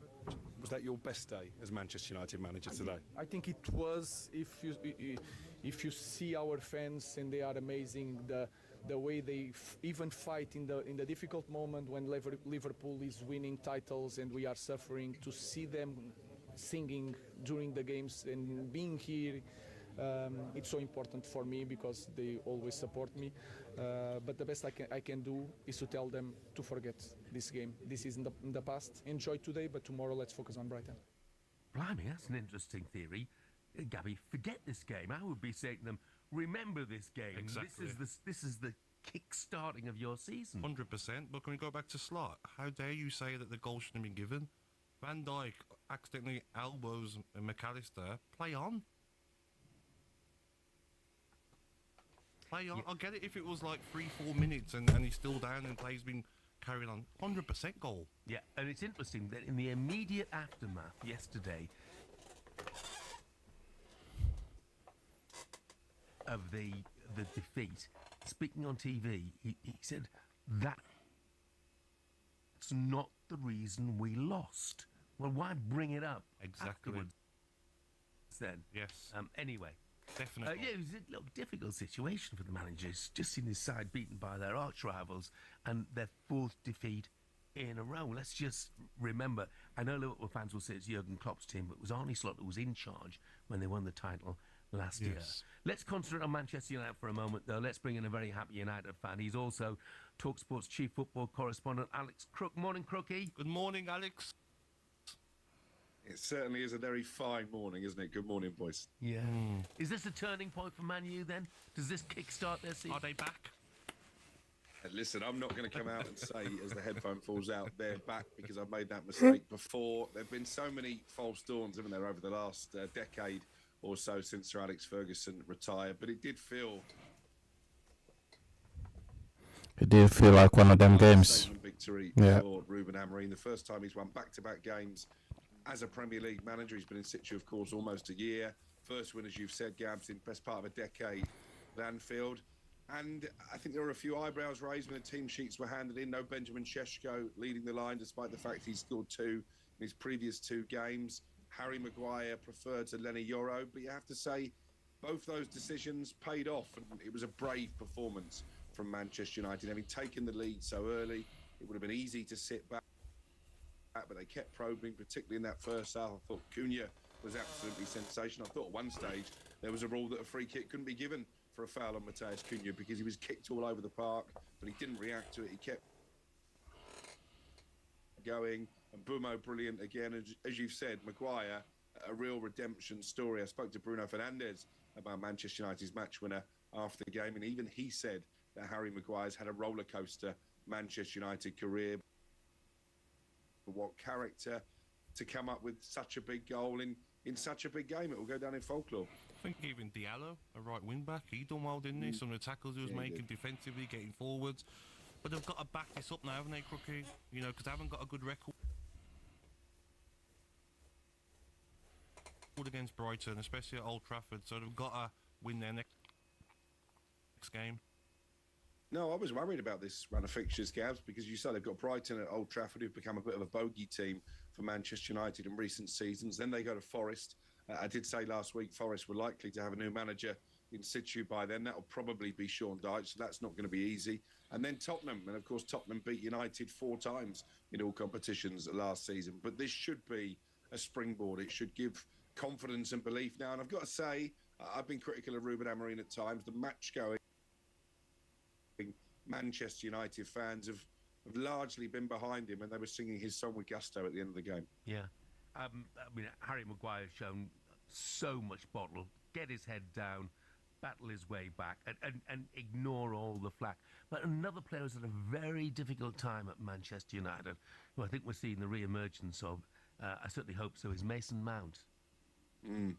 Yeah, and there's a reason that Mason Mount, when he's fit, has become a sort of go-to man for Ruben Amorim. That was the reason, really, that Šeško found himself on the bench. I think he's a really intelligent footballer.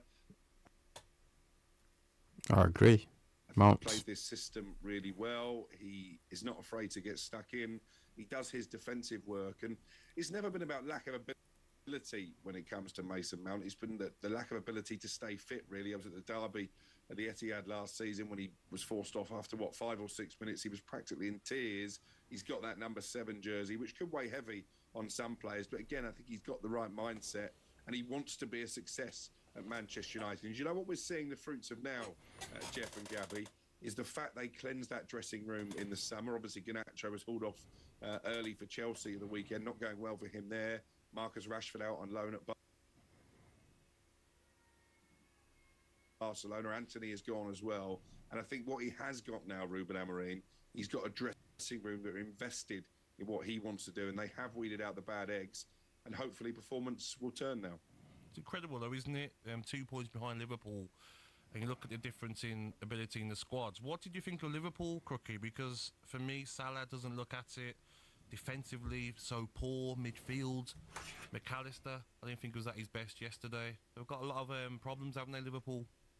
Yeah, they have, and it was funny when we were previewing this game with Troy Deeney on our show on Friday morning. We were talking about some of the key battle areas, and I pinpointed Brian Mbeumo against Milos Kerkez, because Kerkez hasn't been the same player at Liverpool that he was at Bournemouth, and definitely Mbeumo came out on top in that battle. I think Virgil van Dijk all of a sudden is starting to look a little bit vulnerable. His partnership with Konate has not been anywhere near as effective this season as it was last. And you talk about Salah's form since the start of this season. Actually, that decline has been going on since the end of last season, which has got to be a bit of a concern for Liverpool. Isak was fairly anonymous. And then you look at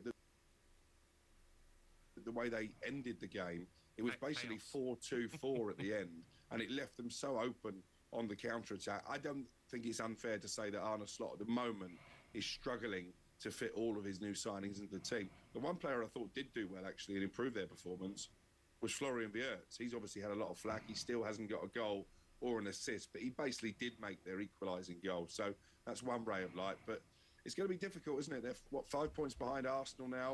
Arsenal don't look like they're going to concede, don't look like they're going to lose games. I don't think Liverpool have got much margin for error now in terms of holding on to the title. No. Despite all that attacking talent, Senny Lamens, who I thought was impressive, by the way, confident, you know, in front of a big crowd for such a young man. But he didn't actually have a great deal to do. So, Crookie, could Manchester United finish above Liverpool this season? You're not going to get me to fall into that trap on this Monday morning, Jeff. As Ruben Amorim, it's what we pay you for. Come on. Said to me yesterday, let's not overdo this game. Let's move on to the next one, because the only way they're going to finish above Liverpool if they can put together a consistent run of results, and that's something they've struggled